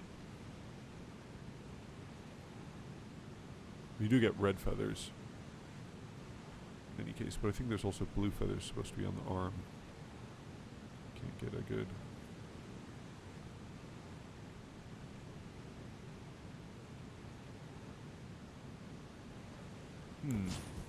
Curious. Yeah, maybe I need to alter it. Okay. Let me read some more comments. I see a lot of Mikla's... the puzzle-headed 619 says, I see a lot of Mikla's influence in the game. For example, the spectral steed whistle is described as a gold work, mirroring the description on the unalloyed needle. Emphasizes the making of... Really think Mikla was Torrent's former master. Torrent is also a childish ancestral spirit, maybe a shadow? I don't think I agree with that. I think Torrent's former master has to be the Snow Witch, because first of all, whoever the former master was knew Ronnie and told Ronnie explicitly to give the spirit calling bell to whoever Torrent chose. So there is this line about beasts being drawn to heroes. Oh god, if I can remember where that is. Bloodhound Knight set, maybe?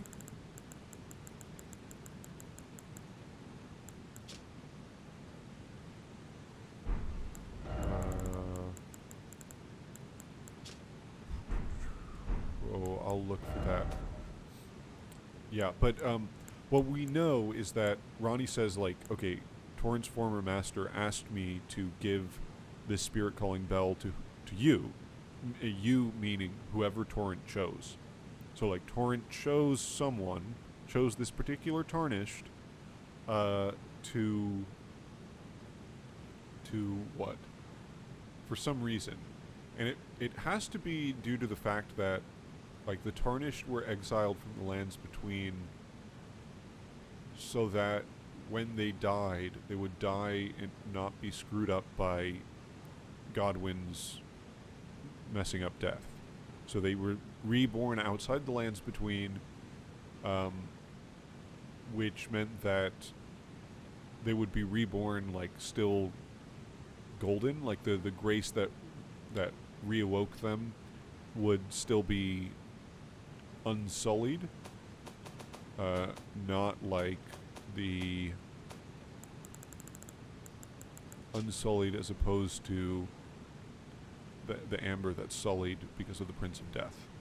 So you've got, like, this special gold now where you're back in the lands between, like, the rest of the Tarnished, where you've got the grace, you've got the golden grace, and it's not tainted by death. I think that's what's going on there. And so Torrent is somehow drawn to this for some reason, because there is a connection between it's not a connection exactly. It's like a parallel between the Erd Tree and the ancestral spirits. And there are those ancestor followers that are like stamping at the Erd Tree, sort of worshiping it. But so that's kind of weird. But the spirit calling bell also, that seems to potentially indicate something like the Wraith Callers, because they also have 4 hands, like the Rani doll, the Snow Witch doll. So if Torrent's former master was a spirit caller with, and we also know that from Hugh that spirit callers have like blue-green eyes, like Roderica, which is the same color that Rani's open eye, the Rani doll's open eye has. And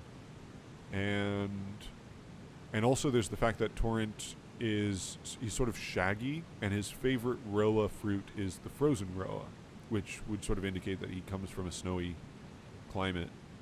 So all of that seems to suggest it's the Snow Witch, the Snowy Crone. I mean, if you want to make an argument that Mikola is the Snowy Crone, I will absolutely listen to it, because I honestly have no clue who is who in this game, so be my guest. But I think that Torrent's former master must have been the Snowy Crone, who might be Melina and also might be the Clawmine Queen.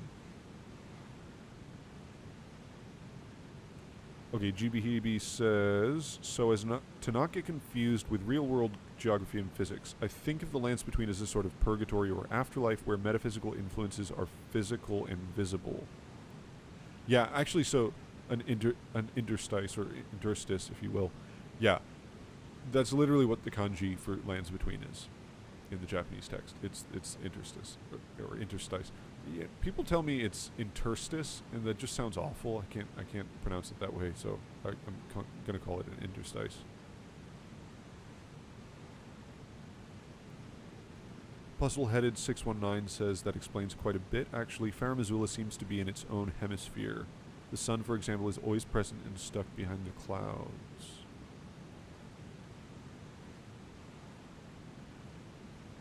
I never thought about that. It's never nighttime in Farum Azula? Is that correct? Wait, is that true?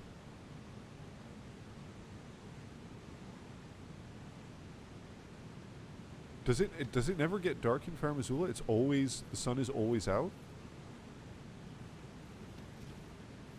If that's true, that's super significant.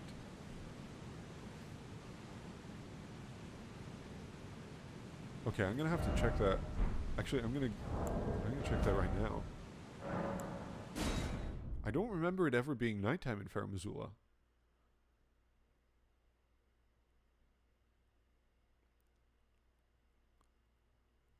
It's always day. It's stuck in time.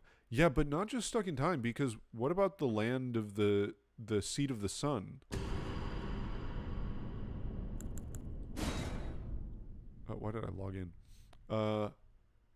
The seat of the sun, the Sun Realm shield, is dropped by these warriors that have giant iron swords that you can't get in the game.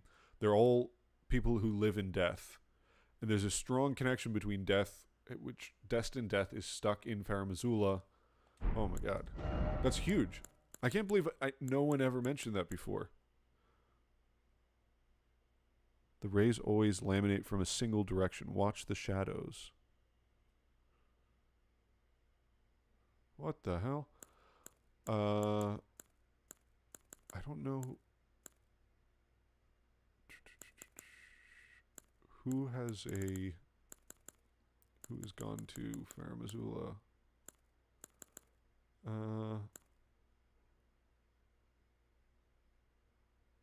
Halleck trees. I think that's Farum Azula, I think.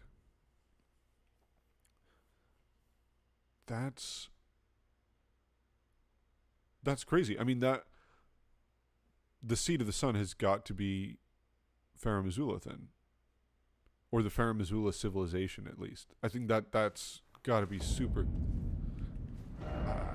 That's got to be it, right?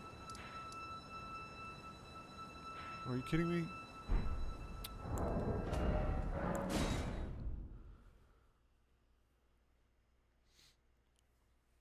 I swear every FromSoft game does their dandiest to make you forget about the sun in every one of their games.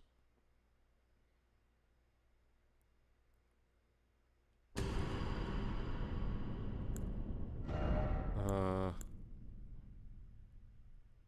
don't know about that. I feel like in Dark Souls it was drawn attention to a lot, that the eclipse in the sky. Bob the Hollow had a whole video on how Farum Azula is the seed of the sun. Highly recommend. Oh, I'm gonna have to check that out. I can't believe I hadn't noticed that or heard about that until now.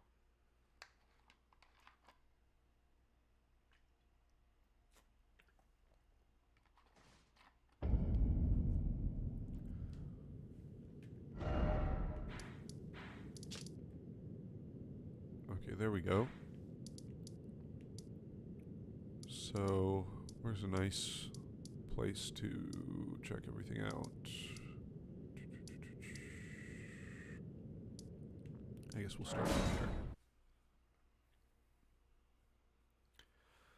No, I think that's definitely intentional. And actually, so someone was telling me that you can see Farum Azula from certain places, because I thought that you can only see Farum Azula from the isolated Divine Tower. But apparently you can see it from some other places. Because, like, from my memory, you can't see it from Caelid. Like, you can put a marker here, and you can see the marker, but there's nothing there. But maybe it has to be, like, maybe you can see it if it's noon or something? Oh, this is, okay. So, sun is coming from this direction. Right.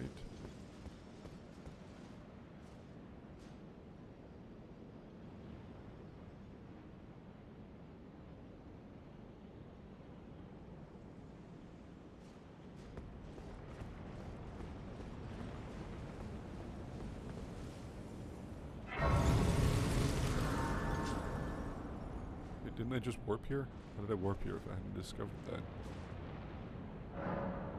Oh, I guess you automatically teleport when you beat Malekith, so... It's nighttime. It's night. What the heck?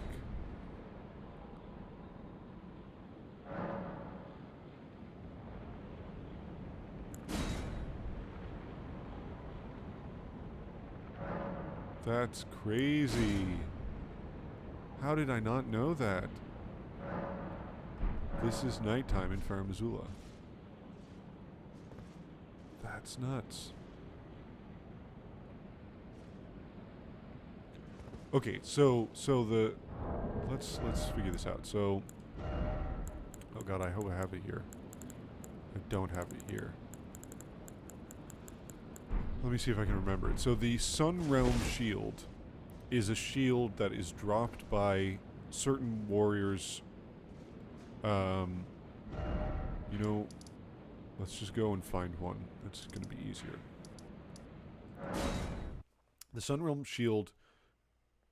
Try summoning demi-humans in farm? Wait, is there something about that? I don't know if you're I don't know if you mean something by that. Is there something special that happens when you summon demi-humans? Oh, they should freak out at night. That's a good point. I never thought about that. So do they still freak out? Okay, that's a really good question, actually. Mogwin, Udobi Break says, Mogwin Palace sits on top of a giant stone tree. Yeah. There's giant petrified trees everywhere in the Shifra and Ensel. Well, I shouldn't say that they're petrified, because I don't know if they're formally trees or they were grown as stone. But, basically arch trees from Dark Souls. Now, where is this guy?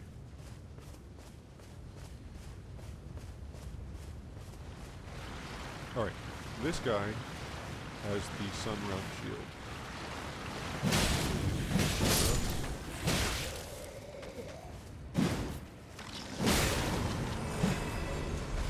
Okay, so this guy, that shield, that's the Sun Realm Shield.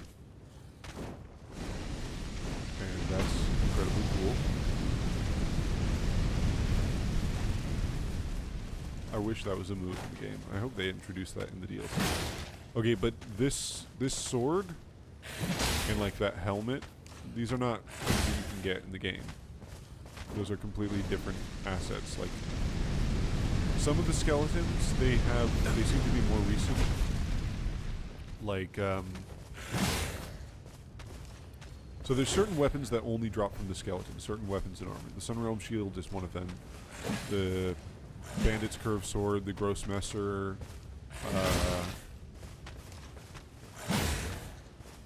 I think there's like a small shield as well, but there's sort of this idea, I think, that these guys they've been undead for a long time, that they're from some different civilization. So what the Sun Realm Shield says is, actually, maybe I could open it up and find it.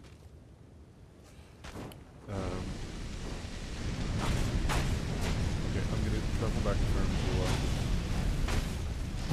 Summoning the dead man. In the meantime, I'll look up the description for the Sun Realm Shield. Well, let's go somewhere a little bit more.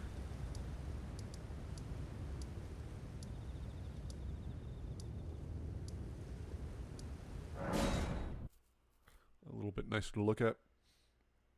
So, okay, come on, computer. Sun Realm Shield. Okay. Shield of Honor, depicting a city crowned by the sun. It has seen better days. Much like the wear upon the shield, the seat of the sun is long faded away. Well, faded away doesn't really sound like Farmazula, because like Farmazula is what? I don't really know this faded away. It's more like absolutely destroyed. Oh god, do I have the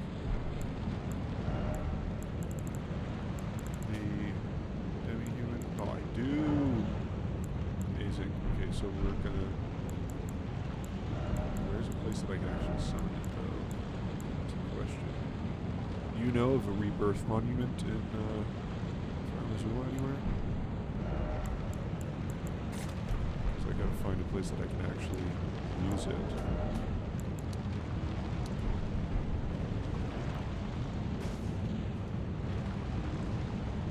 So, there's the storm.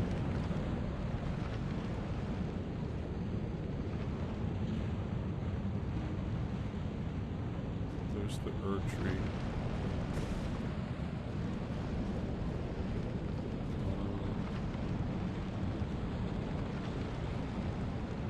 Above the clouds. I can't even tell where the sun, so... This is a shadow of this tree.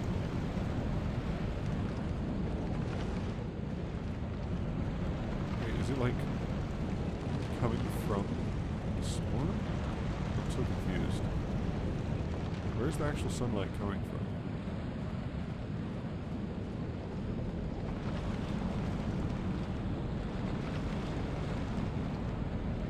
I feel like the Sun Realm Shield is kind of a call out to Dark Souls. Yes, but I think it definitely is. But I think it's also like many things are in this game. But excuse me. But I think it's also got its own lore implications within this game. Go to the Great Bridge. New spirit summoner. Oh, it's best seen from there. Okay, I want to find a place to. If there's a rebirth monument, if you guys know where you can summon spirits in Farmazula, so I don't remember where.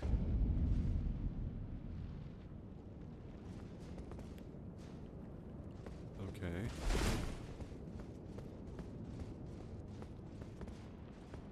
So...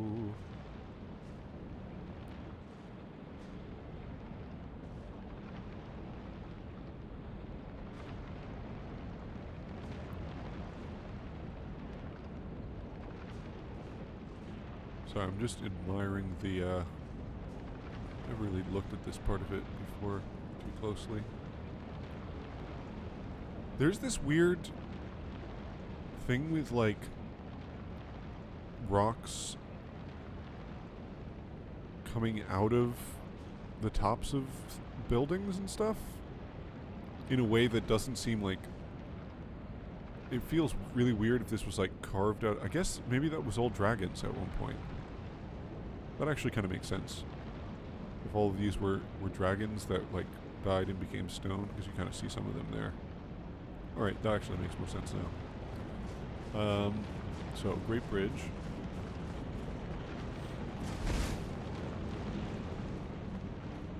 So, there's the sun. That is east of here.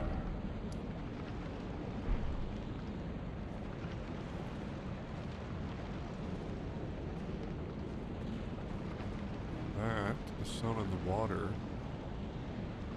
is this.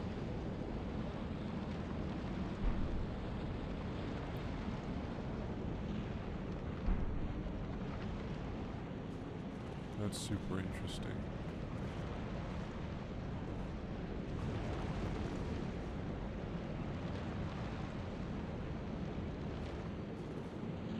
I assume that's true of Placidusax's arena as well, that you can't change the time. It's always daytime here. That's super interesting. Because the sun, there is all this weird stuff with the sun, like... So at first I thought that the sun didn't exist, and then, okay, the sun is there. I wonder what the sun is. Because it's gotta be significant. Like, it's the sun. You know, it's like, it's a giant ball of fire. Okay, fire is important. It's like something that exists in the heavens, and that, like, all the astrology connections here. It's golden.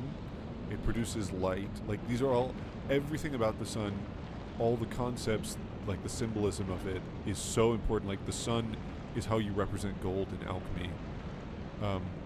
But it's so inconspicuous in a way in Elden Ring. It's hard to figure out what's going on there.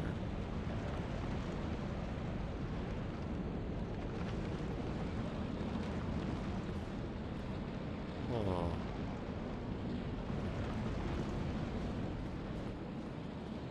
Okay, I want to figure out where I can summon demi-humans, because that's... And also I should try and make sure it's nighttime. Do that.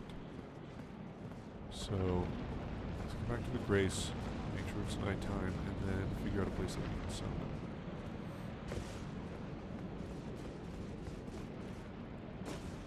The shadows don't tangibly match with the one in Farum Azula.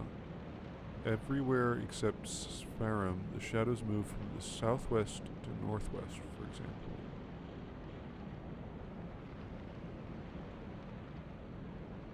Huh. Southwest. The shadows. What do you mean by the shadows move from southwest to northwest? Like they start facing the southwest and then they face northwest as it progresses? That's interesting. Foster says, in my mind, moons are beings like Bloodborne's final boss. Suns are this game's final boss. Yeah, I mean, I do think it's significant that the Elden Beast arena is, like, at sunrise or sunset, or maybe both. And also, like, if you look at the main menu, not the main menu, like, just this menu, like, you can see that there is a giant ocean with the reflection of a sun on the water. In the sort of background of the menu screen. I don't know if you can tell from the video, but uh, that is like, you can't see the sun there, but you can see the reflection of the sun. And then the memory of grace, like, that is a depiction of the reflection of a sun on water. And that idea seems really important. And what it means, I'm not sure. So the memory of grace doesn't look like this. That kind of looks like water, by the way. But it doesn't look like that. It looks like it's got these, like, lines to it, you know, which is exactly how you draw the... And you can actually see that exact... Like, exactly something that looks exactly like that in the rest of the Lands Between when you... when the sun sets. Nathan Dustin, or Natan Dustin, says, can we see the sun outside of Farum? Yes, you can see the sun in the Lands Between. It's just very tiny. It's like 20th the size of the moons or something. No, that's probably an exaggeration, but... oh, here's a question. Does time progress in Farum Azula? Like, I understand that the lighting doesn't change, but, like, does it... It's now night. Is it gonna stay night even if I stay in Farum Azula for an extended period of time? Or will it progress through, like, saying night and day and whatever, even though nothing changes? That's an idea. Maybe, like your blindness to its existence in the game, its importance has also been forgotten since the arrival of grace to the Lands Between. Yeah, that's a possibility, but I feel like it's too, like, okay, in alchemy, the sun is gold. Like, it's the strongest symbolic connection there is. Like, you literally represent gold as a sun. Anytime you see a sun in an alchemical drawing, it means gold. That's the end goal. So that connection is so strong. Like, there's some alchemical symbols that can mean multiple things in different contexts, but that one is really, really strong.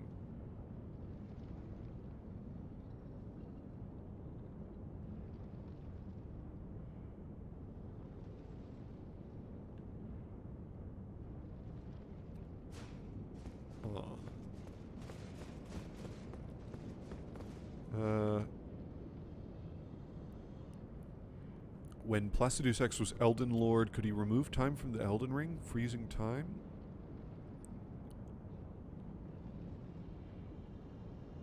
It's not really clear if he was the one that did that.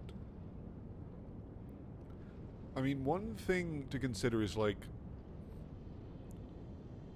in our reality, space and time are not separate things. They're part of something called space-time, and space-time is bent by gravity.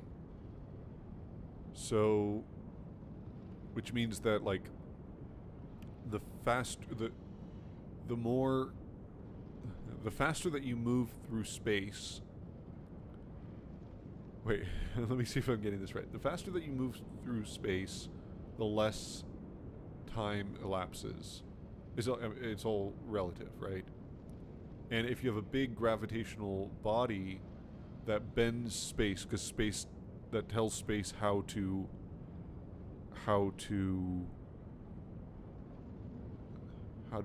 be, and space tells matter how to move, and then that all tells time how to work, kind of.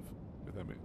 I'm not explaining that very well, but the point is that gravity bends space-time, and that's why, like, black holes, at the event horizon of a black hole, it's sort of like it's kind of like an infinity point, because time just stops working in the way that we understand it, at least in the way that we understand things now. So one possibility is that,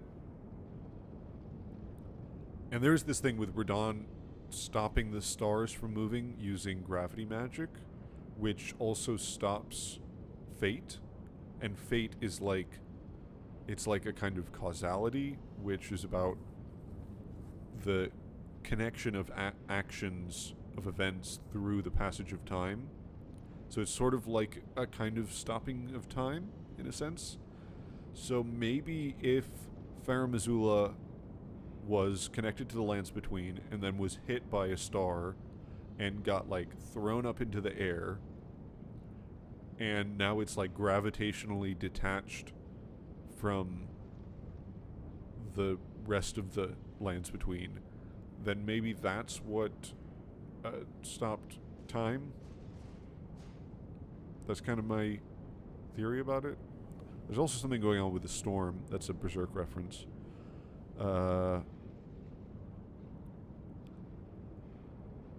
GB says, much like how the Erd Tree shields it from view, it also shields us from the real Golden Grace. Yeah, that's a distinct possibility. I wouldn't... that's a very, like, Miyazaki theme. The idea of, like, the false god, the false faith, or whatever. So, like, maybe the sun worship was the real thing that we were supposed to be into, and then we started worshipping this gold, which is like this, it's this more physical material thing, when that's the problem with everything, is that we're too concerned with like the material world and not with the celestial world enough. So that there's definitely a possibility there. I'm going to make up random false factoids about Farum to send Crunchy on wild goose chases to confirm them until he loses his mind. Yeah. Why do you think that the Sites of Grace also look exactly like Dark Souls humanities? That's because they're basically the same thing in the story, which is that they are the souls of people. That's a quick answer. The sun seems bigger in Farum Azula. Yeah, that's another thing. Okay, speaking of the sun and moon, the moon in this game is also a head scratcher. For one thing, it doesn't make tangible shadows, and its umbra makes no sense. Could be an illusion. I don't know if it's an illusion. I think it's another expression of faith. So the big difference between the two moons, we'll take a detour to go to Light Altar. The big difference between the two moons is that one of them is white and one of them is dark. And the difference between those things is that the moon reflects sunlight. The white moon reflects sunlight, and the dark moon doesn't. And that is also like symbolically connected to the fact that the order of the Erd Tree and the fate of the moon were conjoined at one point when Radagon married Renala. So... oh yeah, and that's another thing I forgot about. The dark moon doesn't show up after you burn the Erd Tree fully. I totally forgot about that, actually. That's pretty significant. I think it only happens when Destined Death is released. It's not after the first time that you burn the Erd Tree. It's only the second time that the dark moon stops showing up here. I think that's the trigger. Someone could confirm that. I don't know if that's true. That's something to check out. I'll put that in my notes. But this moon reflects, like, that's what the moon does. So when you see a full moon, it's reflecting the light of the sun. And the difference in, like, the associations in game seems to be that the dark moon is... the dark moon has this association with cold stuff, which the full moon doesn't. So, like, Rani's dark moon sorcery does frost damage, and her Dark Moon Greatsword does frost damage. And Rani's whole thing seems to be about, like, separating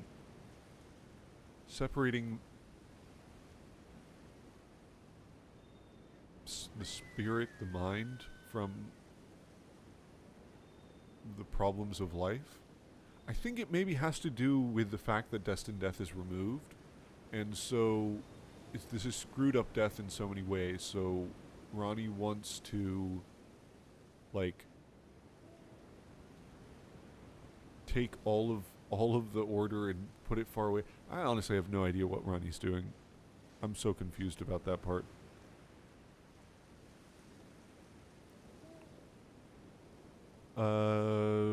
Seems like when the ancient Elden Ring from Farum Azula was changed into the current Elden Ring, they left the sun, the real grace slash gold, and made their own fake grace with the Erd Tree.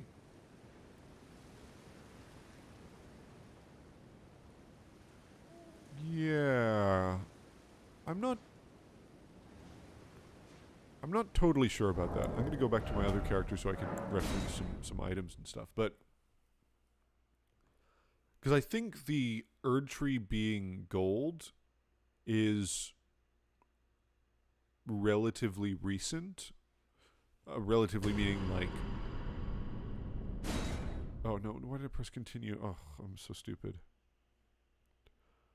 So the icon shield shows the Erd Tree with like just normal bark. And you can see that there's like normal bark under the Erd Tree. And then there's this line about how the Erd Tree, like in the Age of Plenty, it used to be warm. It used to heal people. It used to be like the sun in a sense. It bathed people with its gentle rays. I'm so stupid. I can't believe I did that. And it produced dew and tears and blessings and all this stuff. And now it doesn't do any of that. Like the most it does is some leaves fall and then you get some more runes, which is like people spirits. But now the Erd Tree is a symbol of faith. So I think that's what like the gold sort of translucent shell part of the Erd Tree is. It's that it's the faith part. It's like faith in the Erd Tree has produced this weird visual part of it. So that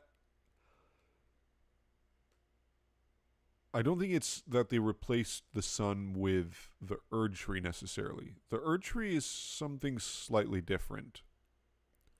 I don't think that the Erd Tree... I think the Erd Tree is more like a reflection of what's going on rather than the instigator. Like the gold stuff is grace in the Elden Ring. And I think the Erd Tree is gold now because it's been fed grace through the faith. Like people... The Golden Order goes around killing everybody who's not part of their faith, and then those spirits go like get fed into the Erd Tree somehow. Whenever anybody dies, their spirits just like go back into the Erd Tree, so it becomes all gold because of this. But I don't think it was originally gold. So if you look at like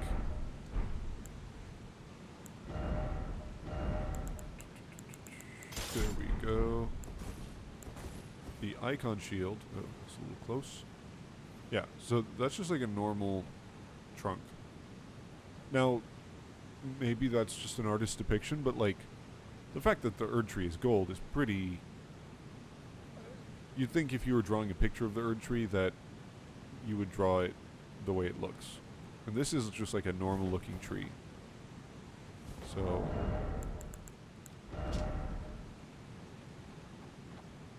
Yeah. So this is about the Age of Plenty. Another thing that references the Age of Plenty is the Blessed Dew Talisman, which is here. And this is all gold, but I mean, the entire thing is gold, so who knows what it really looks like. Yeah, the Erd Tree became more an object of faith.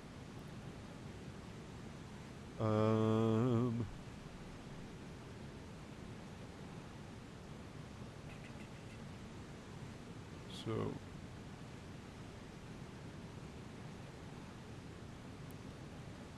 Georgie Porgy says, any further thoughts on the moon having the shape that resembles the backbone of the Elden Ring?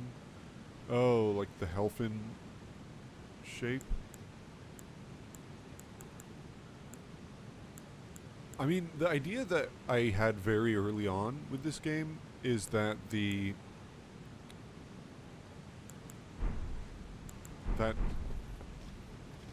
natural way for like so the whole thing in Elden Ring is like the world is screwed up, right? This is always the way with Miyazaki's games. Like something is messed up about the world, and it usually has to do with death. And in this case, it's destined death was removed.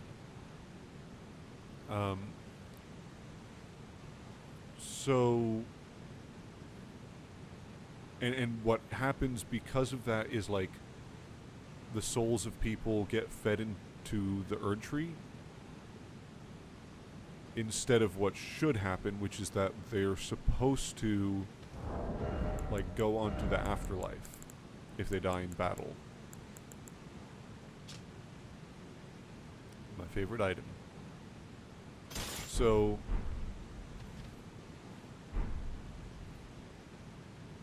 when in the time before the Erd Tree, Death was burned in Ghost Flame. And what we know about Ghost Flame is that it used to be purple because of this. It says it's the hue of Ghost Flame, but it's obviously not, because Ghost Flame now is this color, which is like sort of bluish white. So what would make it purple is if you added some red in there, and that's the color of Destined Death. So when you remove Destined Death, this is what Ghost Flame looks like now. It used to be purple, which is the color of Gravity, by the way, which I don't think is a coincidence, and also the color of Trina's Flame, although Trina's is lighter because it's only sleep instead of death. So in the age before the Erd Tree, the dead were burned in Ghost Flame, and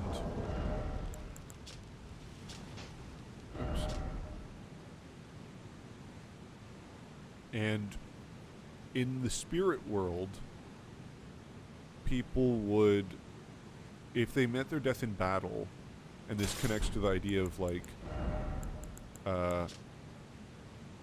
if you cling tenaciously to life. So in other words, if you have like a stronger will, if you want to live, if you really fight to live, this makes it a death worth offering. So it's like this idea of your will, which is also like your soul, the thing which is it's the thing which you don't have if you're afflicted with frenzy, for instance, or like that you're trying to lose. It's your individuality. It's your soul, essentially. Because that's what frenzy is about. It's like you're giving up on, you lose faith in life itself. This is like you want life so much that you fight to live, and so you die in battle, and then you get to go, you get led by the Helfin-Tree. And if you look at the concept art, actually maybe I can pull it up. The concept art for the Rune of Death is, it's like identical to the Helfin. You can kind of see it in the Malekith fight, but I mean it's literally the same thing.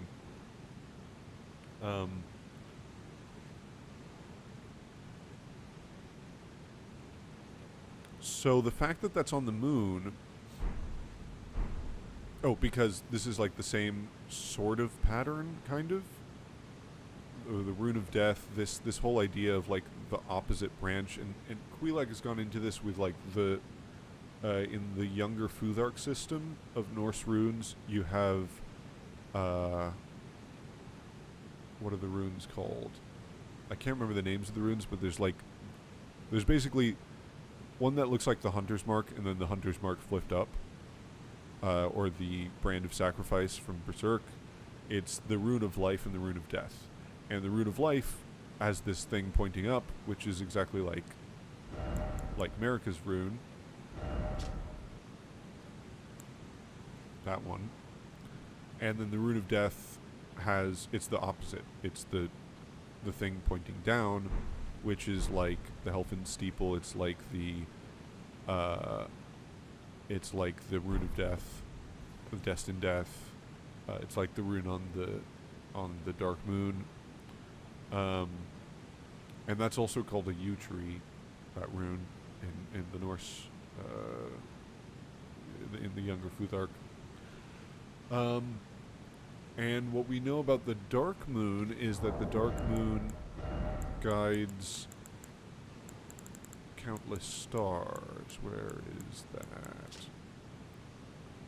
Yeah, the Moon of Noxtella was the guide of countless stars. The Lost Black Moon. Now, people have drawn a distinction between the Black Moon and Ronnie's Dark Moon, and I feel like that's just the same thing. I don't think it's a different thing. There is the Eternal Darkness spell, which might suggest something different.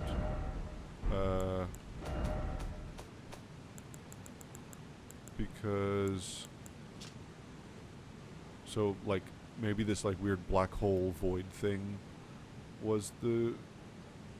Some people have said that this is the Lost Black Moon. That doesn't make sense, because it's not a moon, first of all. And also, it's like a product of despair, which doesn't seem to be, like, the idea of a guide of countless stars, and the fact that it was lost, that doesn't seem right. So, I think this is the Lost Black Moon. A cold, dark moon. So...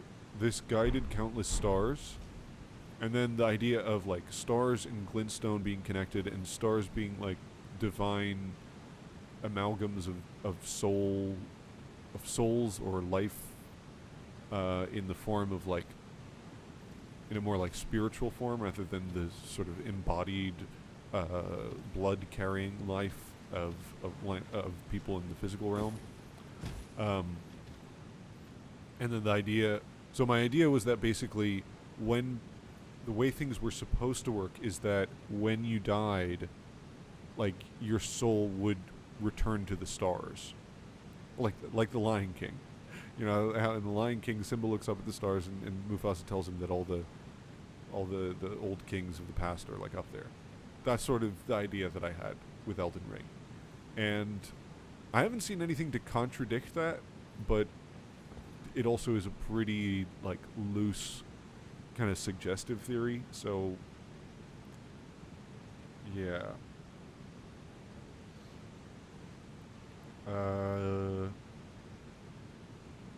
Puzzleheaded 619 says, do you think whatever is happening in Farum Azula is happening here in Manus Kellis? Time could also be stuck. Oh, these are a while ago. Time could also be stuck here. Also, when you defeat Radahn, the stars remove their movements between these places. The stars resume their movements between these places.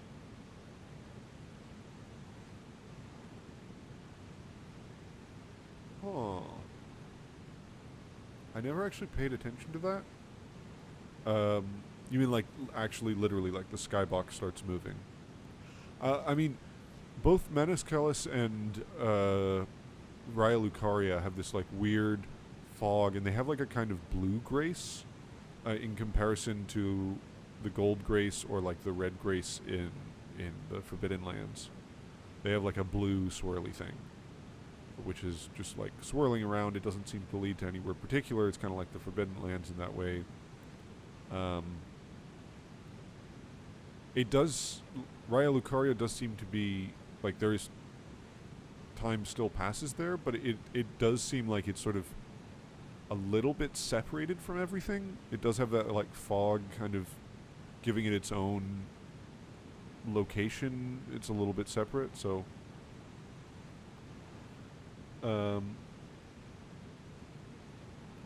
yeah, I'll have to look at that. I gotta look at the stars some more. I know that I'm like due for a deep dive into some astrology, because that's like a major part of it that I haven't looked into, and I sort of... I keep on encountering little bits of it, and there's obvious references. I mean, there's like the Jupiter storms in the Fire Giant's Eye, and then Mercury, and so there are references to like planets and then the movement of the stars, and I just don't... I haven't done a deep dive into it yet.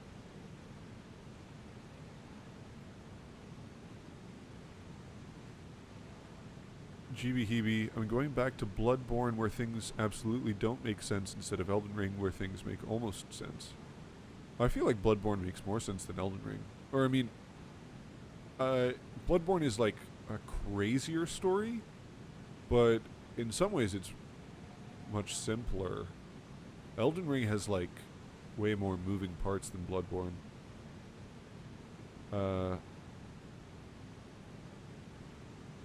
Okay, Siglosanger.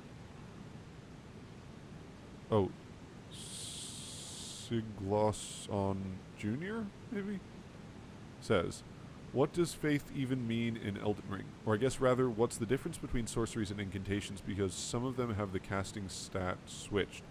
Yes, it all comes back to purple. Unironically, I guess. Yeah, I actually about 5 months ago or something, I in one of the Discord chats, I messaged someone with like my grand theory of Elden Ring, which was, it was just like a joke, but it was that in the beginning there was this purple thing, and then it got split up into a red and a blue thing, and then the red thing cooled down and became gold, and then the blue thing got mixed with a little bit of gold and it became blue-green, and that's basically the story of Elden Ring. But like, the more I look at the lore, that is actually kind of, it does seem like that's basically what happened. So, anyway, yeah, it does all come back to purple. But the other thing you said, sorceries and incantations. So I was just playing a little bit of Demon Souls because I hadn't picked it up in a while, and that is a super important part of Demon Souls. It's a super important part of all the games that, like, I guess less so in Bloodborne, although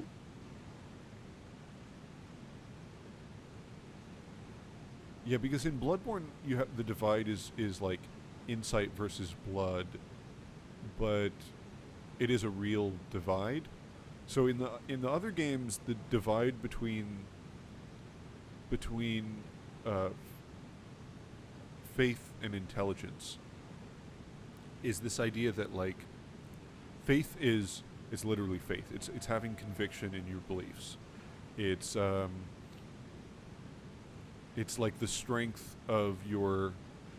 It's maybe as closer to call it like your passion for a worldview, if that makes sense.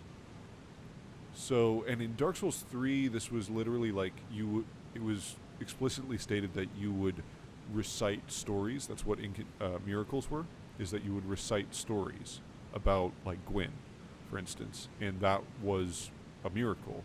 When you recite the story, that produced like this magical effect, and you can only do that if you have enough faith. Like, if your faith stat is high enough.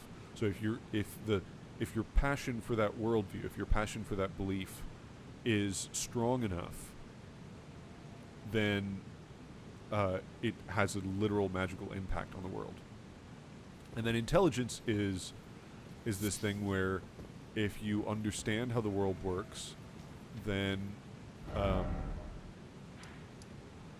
if you understand, like, the laws of the world, like in a kind of scientific way, then you can manipulate the forces in that world, which is really souls. It's the same in Elden Ring. It's just runes instead of souls, but they're still souls. If you understand the forces of that world, you can manipulate them, and that's what sorcery is. Now, the thing in Demon Souls is that there's, again, I'm going to shout out Queelag. I'm shouting out Queelag a lot this stream, and you should absolutely watch Queelag if you haven't. She has some amazing content. I think she understands these games better than anybody else. So there's something called the Beast's Talisman.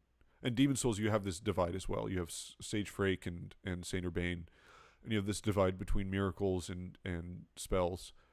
And they seem totally at odds with one another. And then you sort of find out, because the Talisman of Beasts can cast both. And it sort of reveals that this is all coming from the same place. That soul arts and faith, that, like, the power of God is the power of the soul arts. That is literally, it's very, God and Demon Souls and the Greater Will are like the same thing. They're not a real presence in the story, but you only see them because of what they provide, and so everybody sort of assumes that there's an actor there, but you don't really know if there's someone behind it. It's just, yeah, on the first day man was granted a soul, and with it clarity. So that's the idea, is like, there are souls in the world now, and that is the work of God. and this gets somehow separated, like the manipulation of souls, the soul arts, from belief in God gets separated, but really it's all the same thing because it's the source of souls. Um, so it's like this sort of secret, this occult mystery in Dark Souls is this secret knowledge that really intelligence and faith, they're all manipulating, like sorceries and miracles are all manipulating the same force, which is human souls essentially. And then you had in Dark Souls, you had in Dark Souls 1 you had the stuff with Velka and Gwendolyn, which sort of reversed faith and sorceries. So like Velka's talisman, which casts miracles, it scales with intelligence, and Gwendolyn's catalyst, which casts sorceries, scales with faith. And in the original design for Dark Souls 1, they were going to have a much more important like duality going on there. Like Velka had her own covenant, and you would be punishing each other. It was more of like a PvP thing actually. Like you would, they were sort of opposed to each other, Velka and Gwendolyn.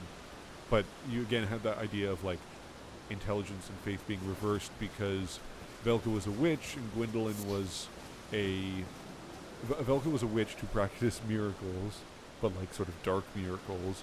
And Gwendolyn was the son of Gwyn. He was a god who practiced sorceries, but they were like moon sorceries. They were the dark side of things. His dark son, Gwendolyn. So the idea of like the dark side, the shadow side of something, and then it's actually really part of the same thing. And then in Dark Souls 3, you had the pyromancies, and they were combinations of faith and intelligence. So again, you had that idea that like the fire unifying things, it's all coming back to fire, because in Dark Souls, fire and souls are like the same thing. So in Elden Ring, what you see is that the early miracles like the Crucible incantations, they only require faith. 27 faith there. Elden Stars, that's an old one, right? Black Blade, I guess that we don't know how old that is. Okay, and then as time goes on, so all these like these old Erd Tree, Crucible, Two Fingers incantations, these are all faith. Then as time goes on, you get to the Golden Order, and they start requiring intelligence as well. Because the Golden Order, this is the newest form of like Erd Tree worship, where they're not even really worshipping the Erd Tree so much as they're like, this has to do with Marika talking about like how she's going to delve into the depths of the Golden Order, and Radigan, like his quest for completion, how he just wants to absorb everything, he wants to learn everything about the world.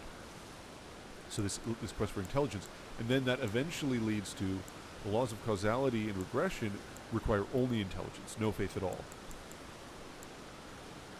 So all this like Golden Order stuff, it's becoming more and more about like understanding the laws of the universe rather than just relying on passion, if that makes sense. And then if you look at the sorceries, the Gelmir hexes, which, so Rykard was trained by, presumably was taught by his mother to be a sorcerer, or at least some basic understanding of like carrying sorceries. But when he went to Gelmir, he was like this horrible torturer guy. He was like, it seems like he was probably pro Erd Tree at first, and then turned on them at some point. And he started just like torturing people. He was a Grand Inquisitor. He was a praetor, and he did all these experiments. And he started to try and create an army to overthrow the Erd Tree, to like burn it all to the ground. And he, along the way, somehow, he discovered these ancient Gelmir hexes, and he turned them into sorceries. So they weren't like they weren't sorceries at first. They were something else. They were hexes, which the only other reference to hex that we get. The reason why I mention this is because they also scale with intelligence and faith. The only other mention of hexes that we get is this, my favorite item.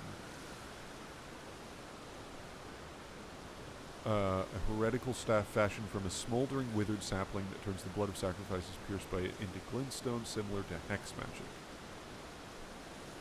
So there's something about, like, turning people...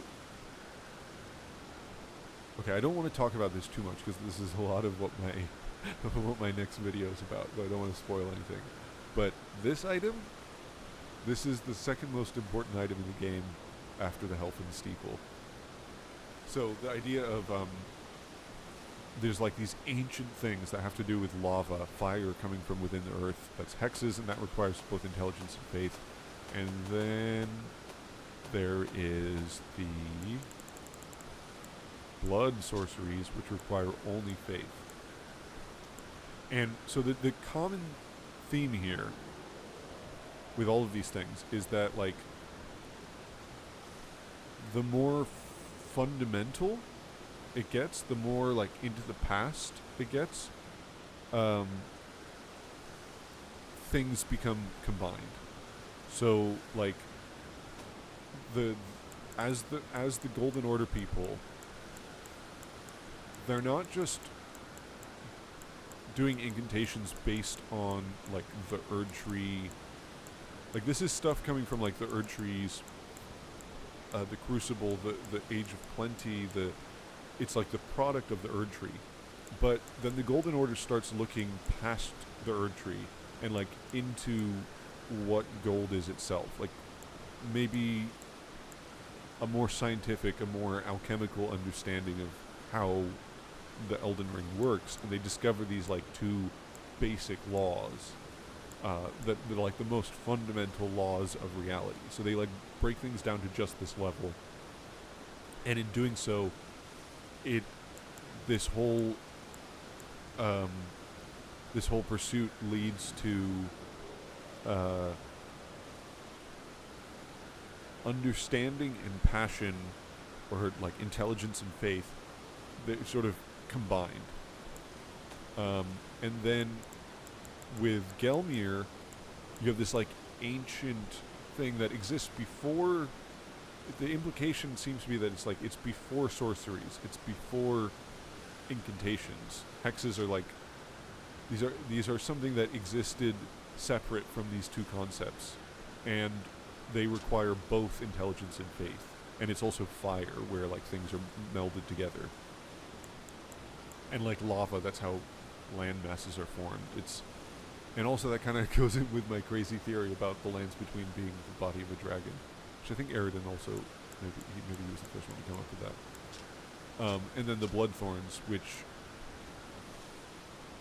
this is actually maybe a bit different, because I think this is more, like, satanic in a sense, but also I think this is tied in with the Crucible very strongly. So something very early on where everything was combined together. Anyway, so to answer your question, that was a long tangent. Your question was, or your observation was, what does faith even mean in Elden Ring? What's the difference between sorceries and incantations? Because some of them have the casting stat switched. So faith is an expression of passion, I would say, in a particular belief system. And there's, like, an implication to that, which is also that the sort of conflict is baked into that, because the more passionate you are for your belief system, the more passionately you will fight someone else who has a different belief system. So that's sort of the implication of faith. Whereas intelligence is about, like, it's about just trying to understand the world, and there's a kind of cooperative nature to that.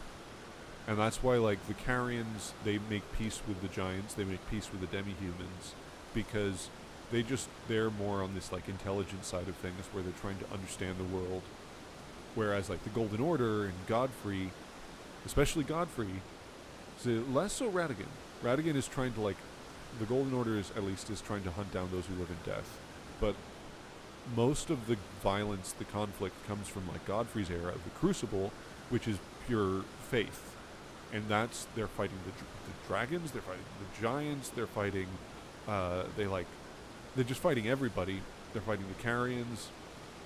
So they're in constant conflict with everyone because they have faith, because faith is like this passion for a particular religion. It's a particular belief system about this divine force of the greater will, the belief in gold, essentially. That's what faith is. But the faith doesn't necessarily have to be belief in gold. It just has to be faith in something. It's just that the gold faith right now is like the most dominant one that lands between. So like the Briars of Sin, which requires faith, that's not exactly related. Well, it's related to the Golden Order, but it's not a belief in gold. It's a belief in, like,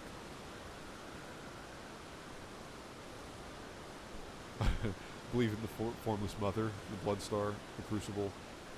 So that's to answer your question.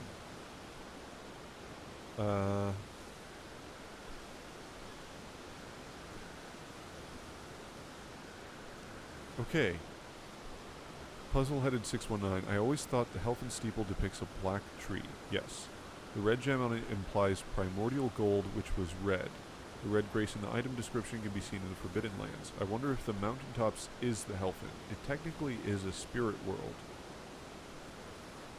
Yeah, I mean, I think the Helfen is a tree, because the way it's written is the black steeple of the Helfen, the lampwood. And in Japanese, it's very clear, if there's any ambiguity in that text, the Japanese is very clear that this is like, it's a lamp tree. It's a tree that has a lamp on it. So the Helfen is a particular kind of tree, or maybe just one tree, and yeah, the idea of the mountaintops is interesting because you do get all the spirit, like, animals and trees there. But you don't see any spirits of people. I mean, one idea is that, like, the Erd tree might have been the Helfen at one point. Maybe that's, like, before it got co-opted by the Golden Order people. I think primordial gold, I'm not sure if it's necessarily primordial gold, but I think it's more like, because primordial gold is more of like a copper color. It's red tinted, and I think it's the red in the Helfen steeple is closer to, like, blood, which is the health bar. It's vitality, or rather vigor, not vitality. It's related to vitality, but it's like blood is this essential life force. And the reason that the Crucible is also has a red tint, primordial gold has a red tint, is because it's related to blood as well.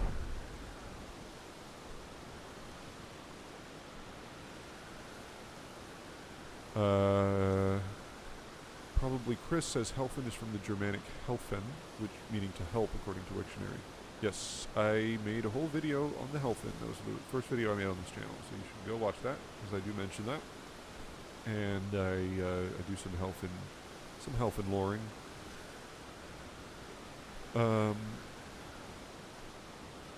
Dustin says, so Black Flame also used to be literally black before the Rune of Death was taken, since Rune of Death is red and black. Yeah, so there's a whole thing going on with the flames. Like,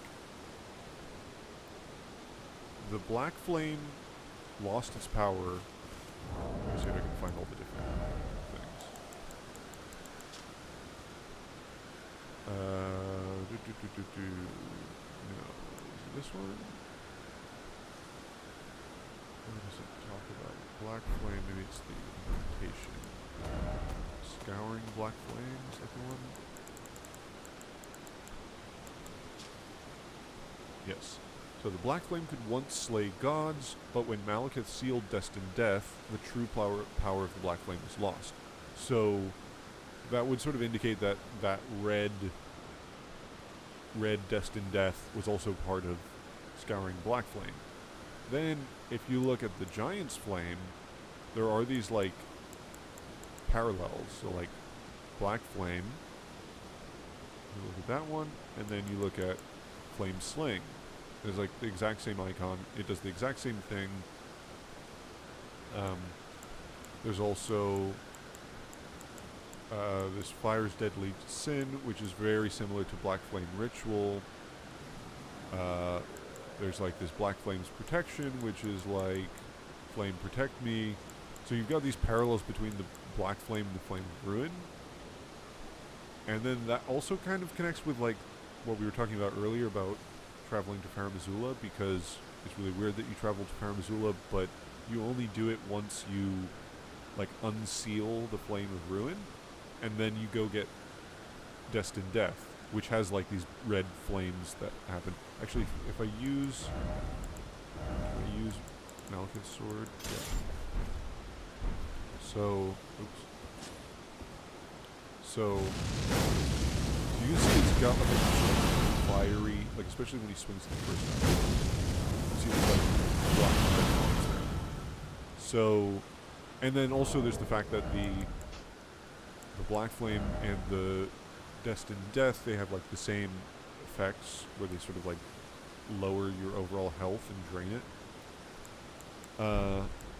So those all seem to be connected. And then there's the ghost flame, which also, just by the color, seems to indicate that it had like destined death as a part of it. So maybe those are all just the same things. Because there's also blood flame. That's something I'm going to talk about. Maybe those are all just the same things, is kind of what I'm thinking. Because it's a little too similar. Like the flame of ruin, and also the flame of ruin, like the fact that you have to light the flame of ruin and then you also have to unleash destined death. It's like you're sort of doing in reverse what maybe once happened. Like once upon a time, the flame of ruin was sealed away, and destined death was sealed away. Those are two things that happened, because the fire giants were defeated, and Marika sealed the flame of ruin. So it seems like there's definitely a strong connection there.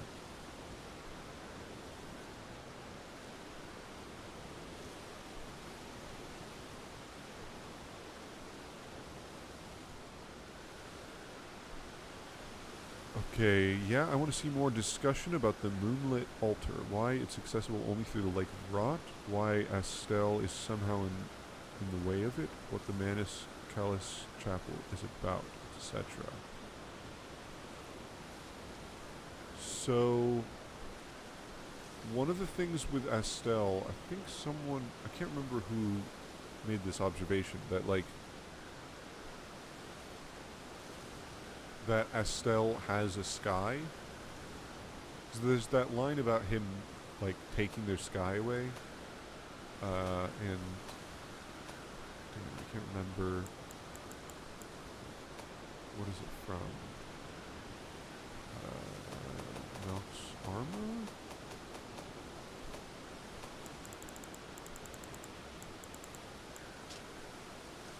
No. Oh, maybe Meteorite.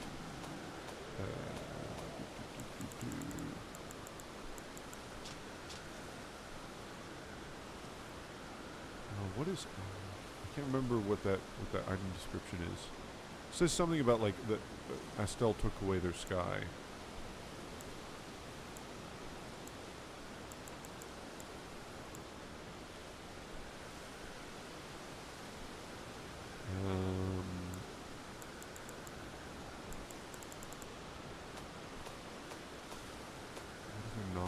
is there?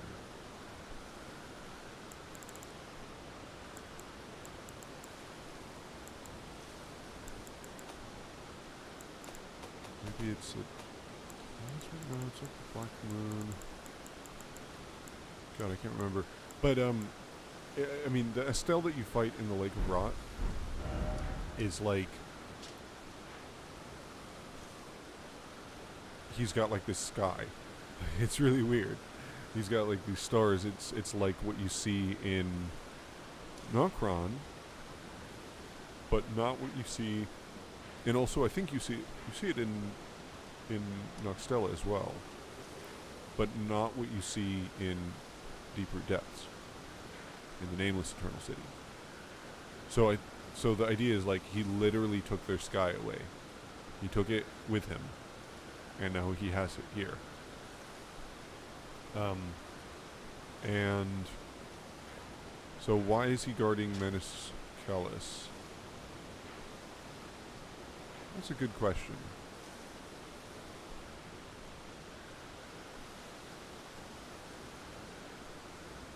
It is very weird that the Lake of Rot is literally right underneath Raya Lucaria.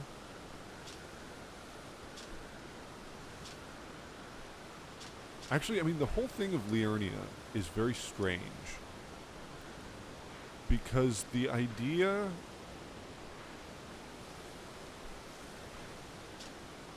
The idea seems to be that, like, once upon a time, this was all up, like, cliff level. Or closer to cliff level. And then over time, it, like, sank down and became a lake. And again, there's, like, the water connection, so it's, like, going to... sinking down, like I was talking about with this thing over here, and the Eternal Cities, how like the waterfalls just like go into nothingness. Sinking down seems to indicate like it's not just that it's sinking down, that means something more. It's like sinking into a lake that's more than just a geological happening. It's like a metaphysical change as well.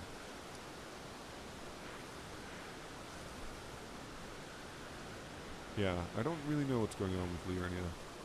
That's a very good question.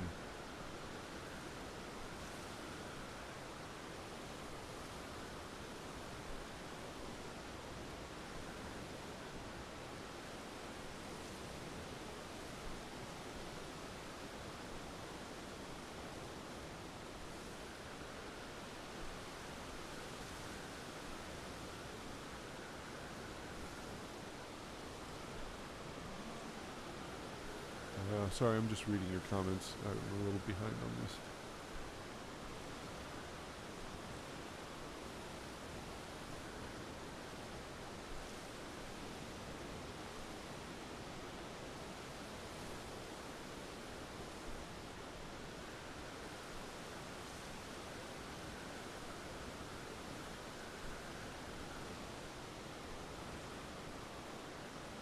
Oh, Gaz says, how does Arcane factor in then?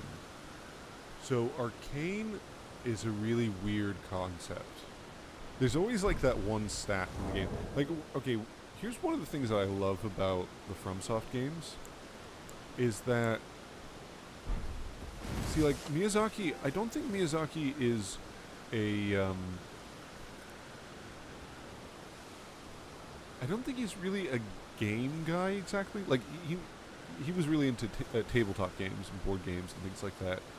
I don't think he's like a big gamer exactly.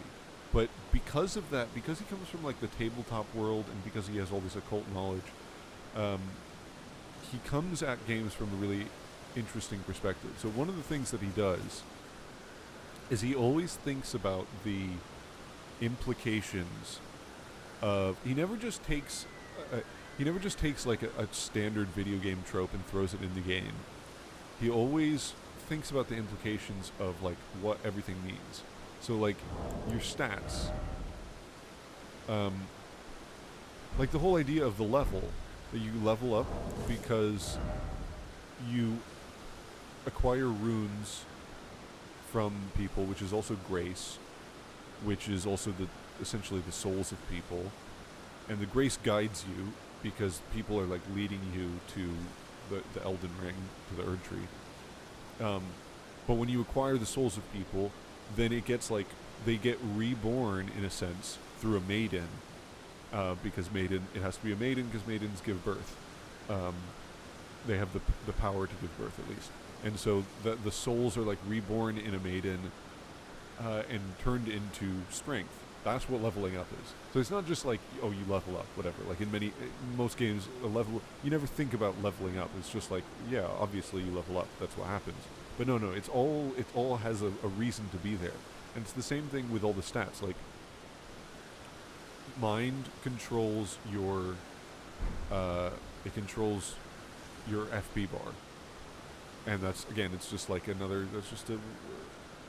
just a bar that you'd have in many games, but it's literally like you're increasing the power of your mind, which allows you to perform more magic because you have a greater understanding of the world, or vigor increases your health bar because you have like more life force, and they also do other things. And then there's what we talked about with intelligence and faith. And then endurance is another weird one where it ties in with all the turtles and stuff. How they're wise beasts, and turtles are like in between water and land. And they're also reptilian, like, yeah, okay. But anyway, Arcane is a weird one because Arcane governs blood loss and a bunch of status effects depending on, like, if things have been infused with the cult, then it improves the status effects. And it also deals with the bubble sorceries, which is like, that's a part of, I don't understand that at all. These ones? So that scales with Arcane.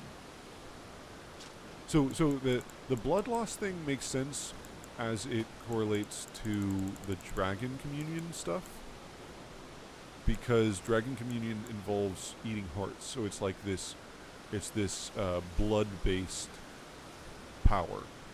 So if you think of Arcane in terms of blood, that makes perfect sense. You're using the blood of dragons to use these powers, so it scales with Arcane. And when you use a blood-based weapon, or a weapon that spills blood, then it scales with Arcane.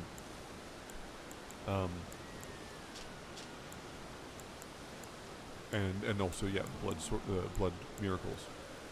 But then, why, what's going on here? Why are there bubbles that have oracles inside them, which are produced by claymen who are like made out of clay, and possibly mushrooms, and they wield harpoons with meteor ore, and they were priests of the ancient dynasty. And then also bubbles are produced by the oracle envoys,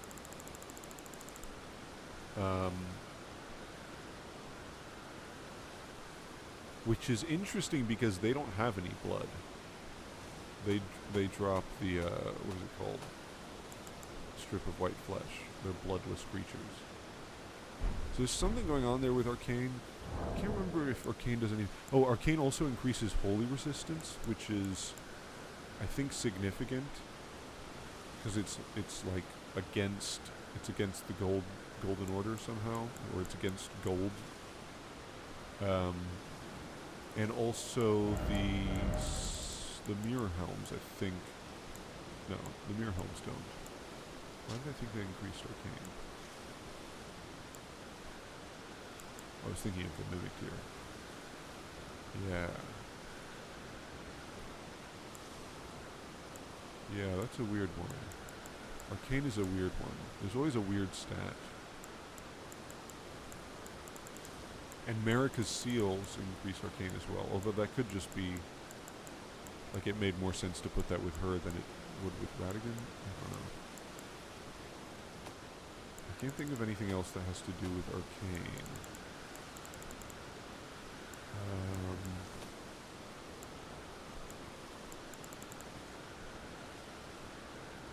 Oh, you know what else there is? There is the,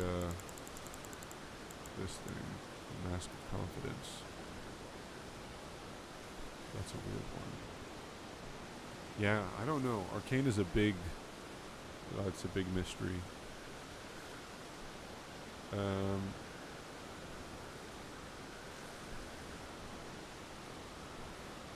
AJL says, I forgot, is there dragon magic? If you go back before the Erd Tree, what was magic based on?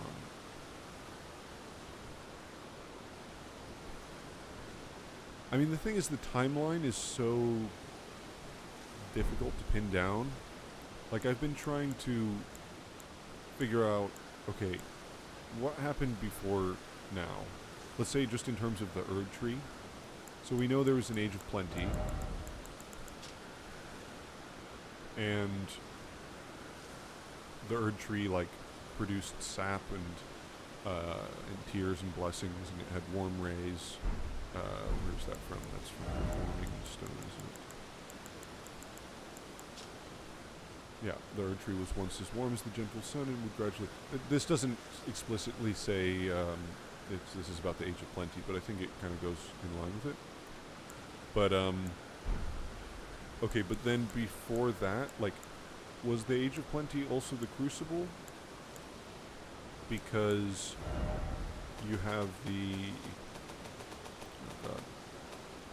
These things... We have the sap is like red, blue, and green. So, if the Erd Tree is old sap, and it calls it a primordial life energy, which is really confusing, because if it said that just for the red one, that would make a little more sense, but it says it for the blue and the green as well. So is this like from the Crucible? And the green one has that like Crucible interleaving roots pattern. Oh, I never actually looked at that. The red one is a flower. The blue one is a drop of dew. And the green one is the roots. That's very interesting. There's that root pattern again. So possibly the Age of Plenty is also the Crucible time, but I don't think it is. I think the Crucible is before that. And also because the Crucible has all this, like, caduceus interleaving pattern imagery, like on the... Oh god, where is it? Here. See that it's like a tangled web of roots at the bottom turning into a caduceus pattern.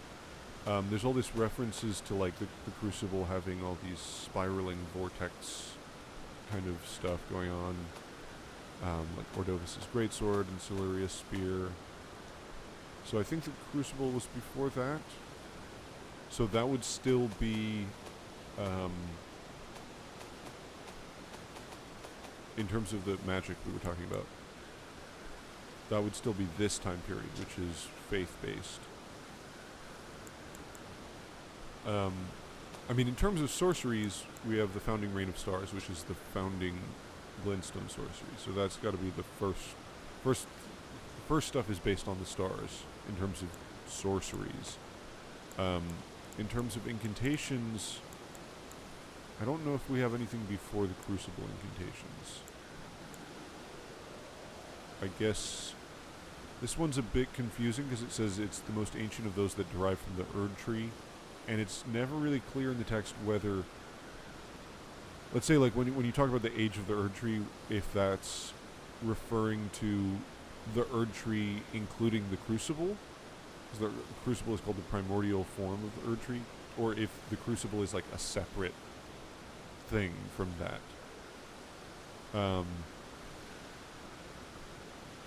I'm kind of leaning more and more towards feeling that the Crucible is a separate thing, that like the Erd Tree came out of the Crucible, rather than turning into the turning in from the crucible into the Erd tree. Um, but yeah, you also have the dragon incantations, but it's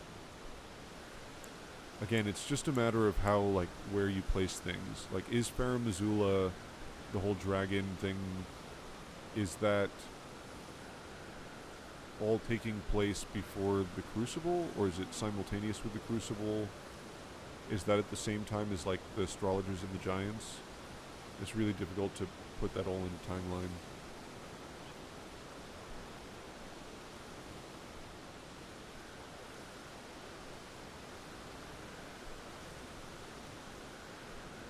There's the Gelmir staff that has red glintstones, just like the ones Albrecht has to enhance aberrant thorn sorceries.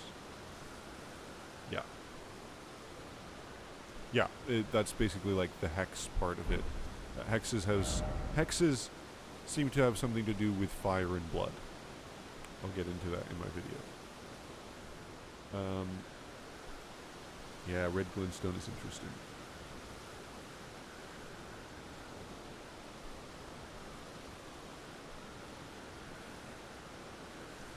What do you think about ancient dragons having fingers on the back of their head between their horns? What? Do they? Or are you asking me if I think that's a good idea? Like, I don't know. I have not noticed that. You know, really early on, when I played the game, like maybe a couple weeks in, my very first sort of theory about the game was that the two fingers were like failed dragons or like imperfect dragons.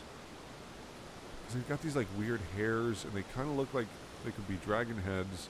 And then I thought, oh my god, when I saw Placidusax, I was like, oh my god, he's obviously, this is what they were supposed to be, is this guy. And then I found the three fingers and like Ronnie's weird two fingers, and they've got like weird knuckles, so it doesn't quite work. Although they do have that same sort of like this gray, it's not stone with the two fingers exactly, but it's got like a gray skin covering something underneath. For the two fingers it looks more like wood underneath, but possibly copper or gold. So there may be some connection there. I don't know.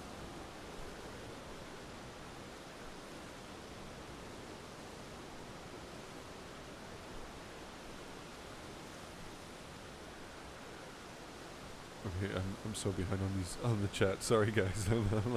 I'm getting so distracted by all these comments because there's so much interesting stuff. Something really interesting is that the roots that Godwin is buried in are explicitly black. Said black roots can only be seen in the mountaintops. There are black roots in the mountaintops? I can't remember where.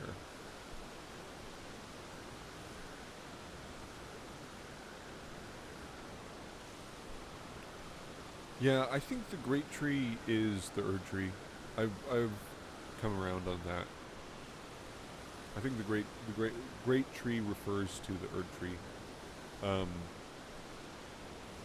Or if it is distinguishing itself between the Erd tree, it's to say that it's like not this gold spirit thing. It's like the tree part of the tree. But I think it is that tree.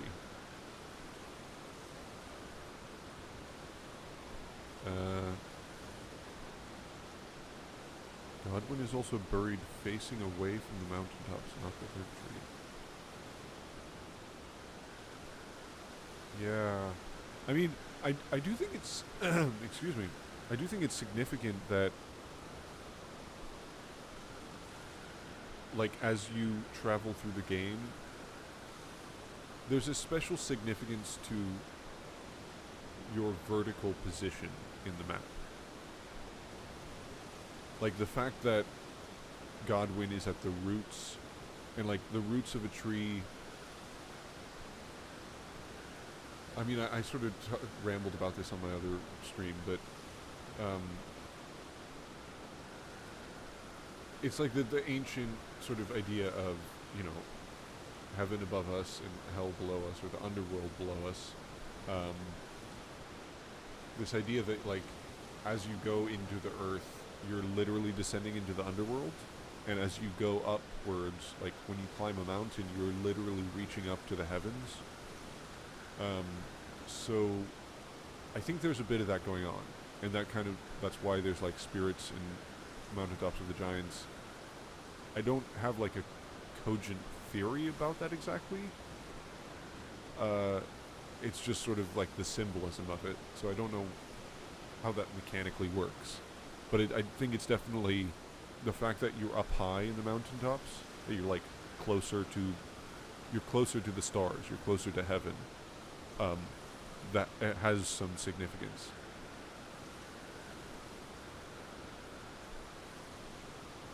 Ransax is looking up at the Erdtree.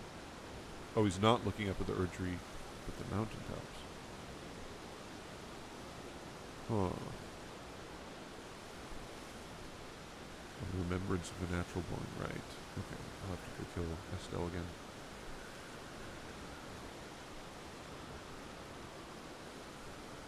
Gaz says, it seems like one of the big themes of Elden Ring is how people keep reinterpreting the same ideas over time and in different civilizations. Yeah. Reinterpreting the same ideas.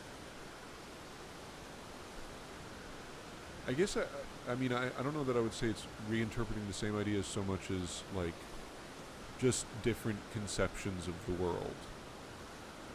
And how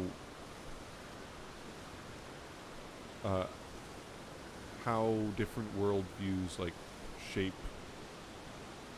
human relations. It's all very abstract. Did I see Ziostorm's mushroom theory? Yeah, I love the mushroom theory. I mean, one super convincing part of the mushroom theory is the fact that mushrooms are the color of the Erdtree. And also the idea that rot,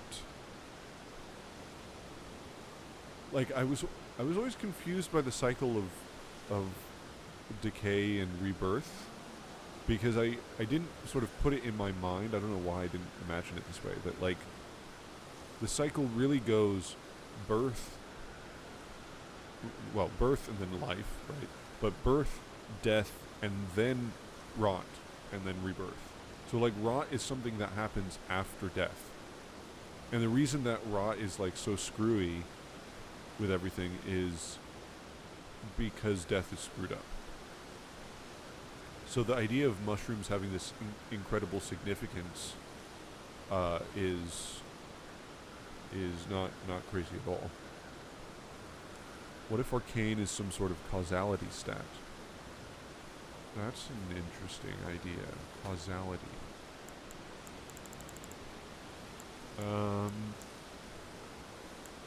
I can see where you're going with the bubbles, but how does that connect to, like, blood flame?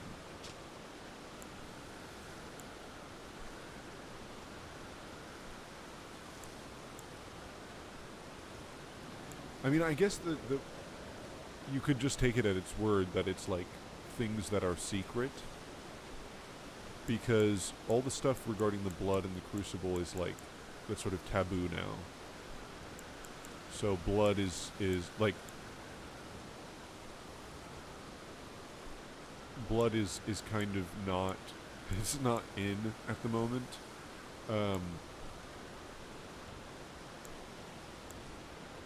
Yeah. I'll have to give more thought to that one. And Placidusax's doesn't have any arcane. Okay. I gotta catch up on these comments. I probably have to go to bed soon because I'm getting a little tired. But Guts would have a very high arcane stat going by that. Interesting.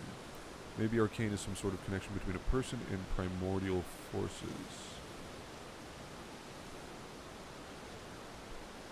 Hmm. Yeah, maybe. I mean, maybe it is like something earlier, an earlier form of like power before all the Golden Order, before all the divide of intelligence and faith. Let's say, because like the oracles, that's the ancient dynasty, the bubbles thing. Eating dragon hearts, that's like this. I think it even says. No, where does it say it?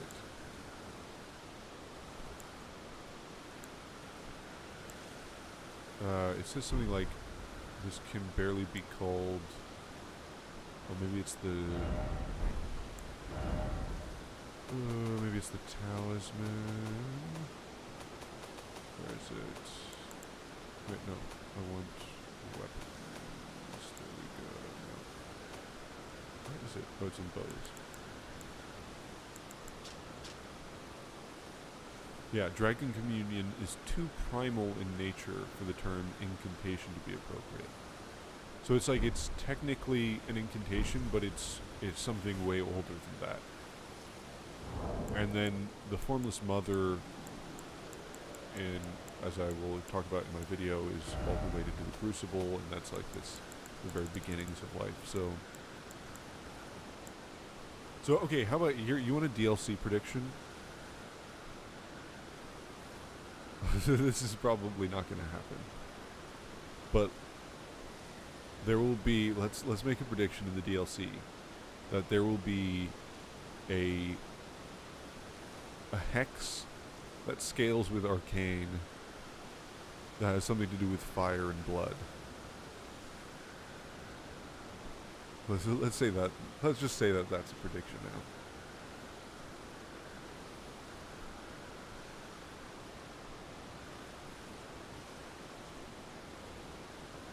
Something regarding inner determination. Oh, hold on. You think the Claymen could have been priests of Godwyn? Moog raves about the revival of his dynasty, and it sounds like he named Mogwyn after Godwyn, of the Godwyn dynasty. Oh, that's an interesting theory. I don't really see any connection between Godwyn and the Ancient Dynasty. Like the Ancient Dynasty is all about that weird bearded guy with the roots, who Quelaag has taken to calling Elden John, or the Dynast, as Tarnished Archaeologist calls him. I don't think that has. I don't see the connection with Godwyn,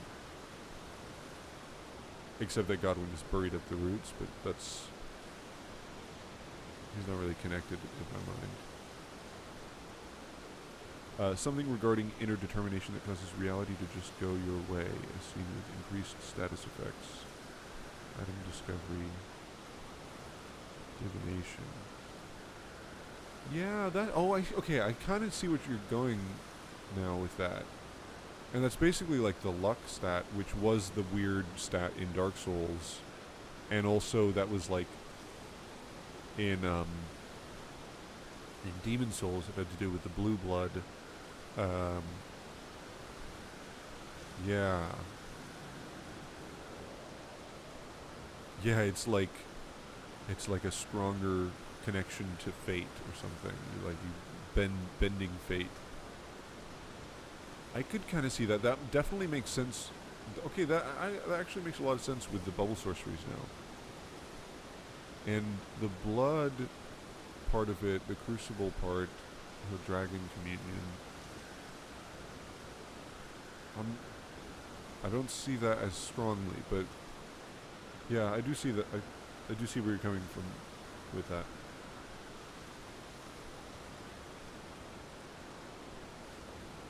One thing I find intriguing is how a lot of people, such as Quelaag, talk about the crucible and ancestral spirit stuff in a way that paints them as nice and peaceful and hunted by the Golden Order.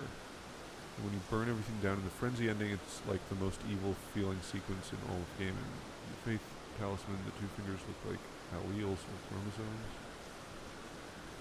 Was that related, or was those two separate things? Okay, I didn't notice that she painted the crucible in a like a nice way. I don't think the crucible is. I mean, the crucible is like where all life is blended together. It seems it's always depicted as like a mass of roots and blood and fire, essentially, in like a giant vortex. I don't think it's. I don't think it's particularly good. I think it's. I think it's. It's just like the chaos of life.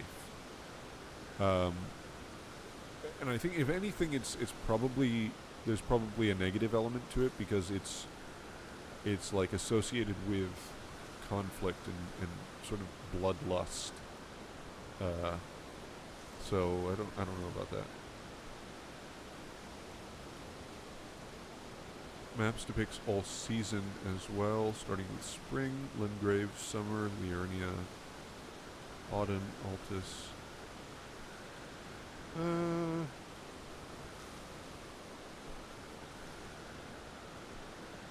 Yeah, that's a little less strong because like you definitely, yeah, I can see spring, Limgrave, autumn, Altus, and winter, mountaintops. But then you've also got Gelmir, Liurnia, and Caelid, and none of those seem to be super strongly summer to me.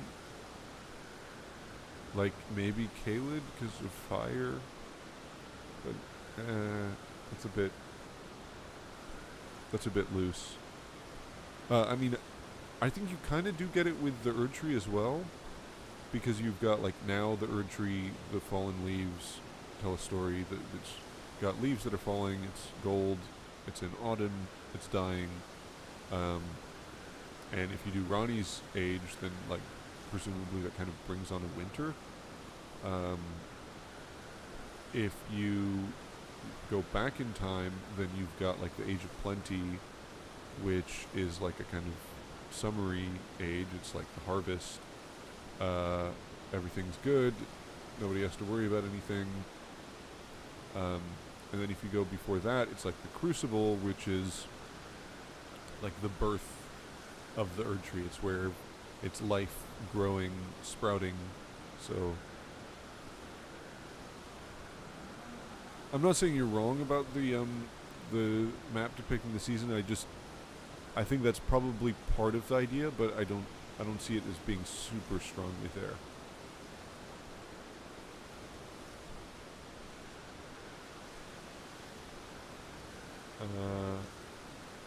In real life, mushroom spores make rainforests exist. Like that was the idea in Azimotani no Nausicaa. Yeah. Oh, I mean, and Nausicaa is a huge influence on Miyazaki. Like, I was actually in part of my Dark Souls video. I do some examples of how Demon Souls and Dark Souls soundtracks were influenced by Nausicaa.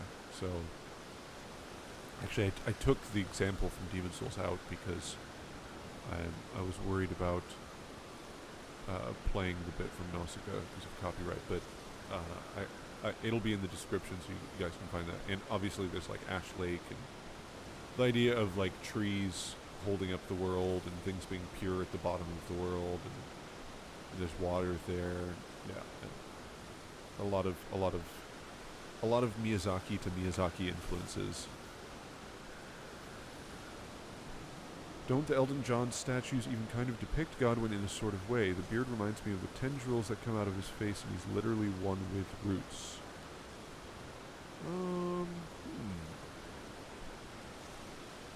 Is Godwin like rooty though? I thought he was just like in the roots.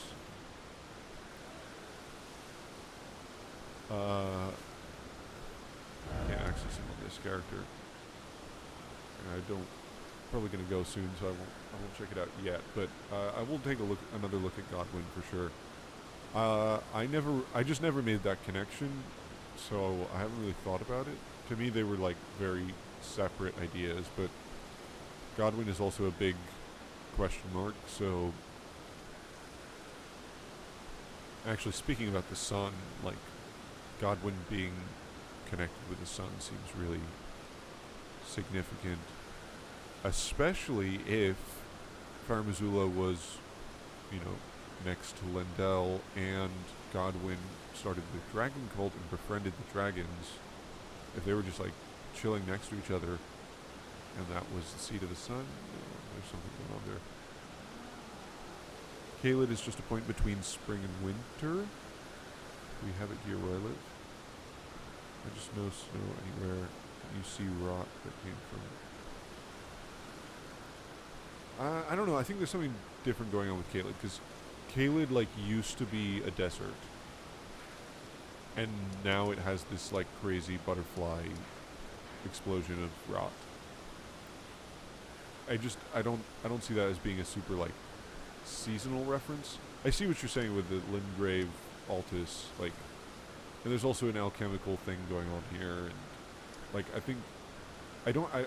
most of Miyazaki's work is not tied down to one meaning. He draws on a lot of different things. So yes, he's probably thinking of seasons, but I don't think it's like a direct influence. This is like the alchemical thing is not directly influenced. Like it's a big part of the inspiration, but like Caelid is associated with rot and burning, but it doesn't really make sense in like the order that you go through it in terms of like the magnum opus. So he's just like taking images and symbols and creating a whole new universe with them.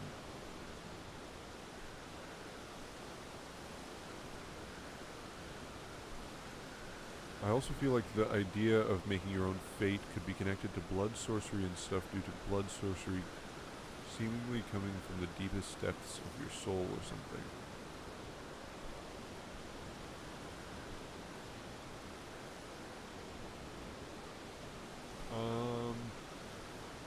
I don't think it's exactly that.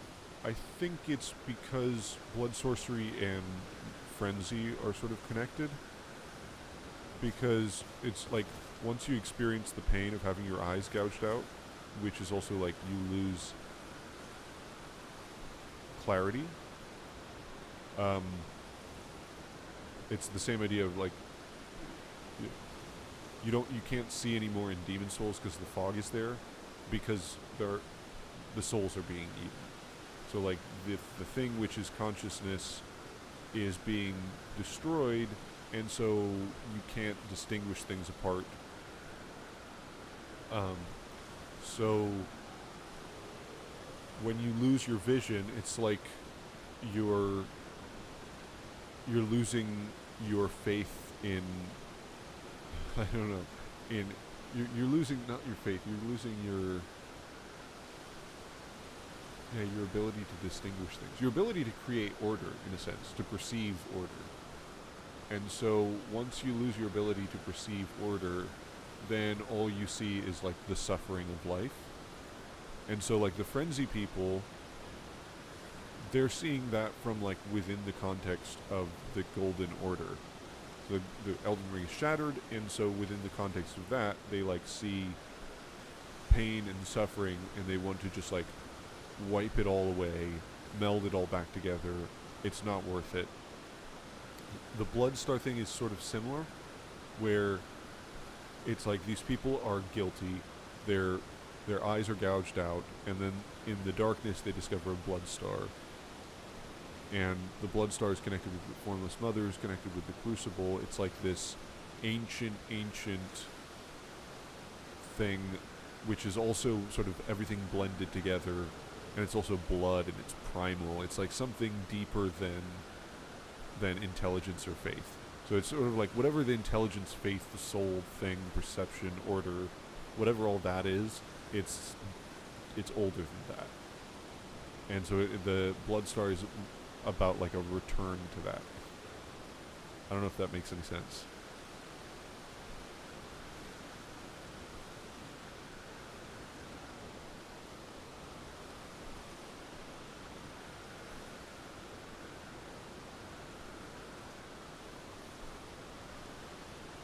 The fact that there's death-ridden Farum Azula suggests Godwyn is very old, predating to the ancient dynasties.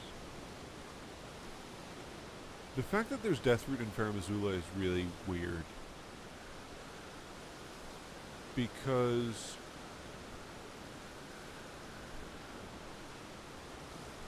yeah, I don't understand that. I don't understand that. That screws up my whole timeline because unless Deathroot just like it just appeared there. That's the only thing that really makes sense to me because it doesn't make sense for the Night of the Black Knives to have happened while Farum Azula was connected to the rest of the lands between. That seems really weird. But I don't know, maybe that's a big question mark for me.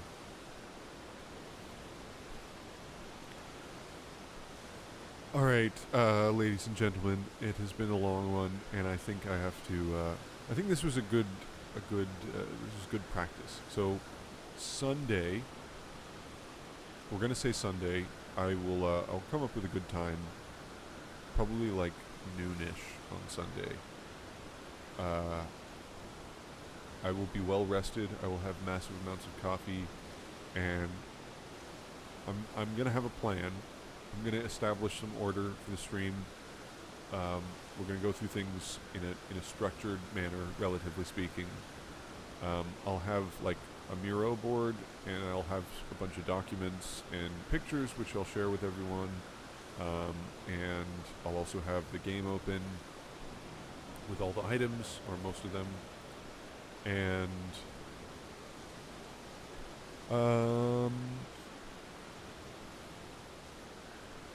And we'll take as long as it takes to go through Elden Ring.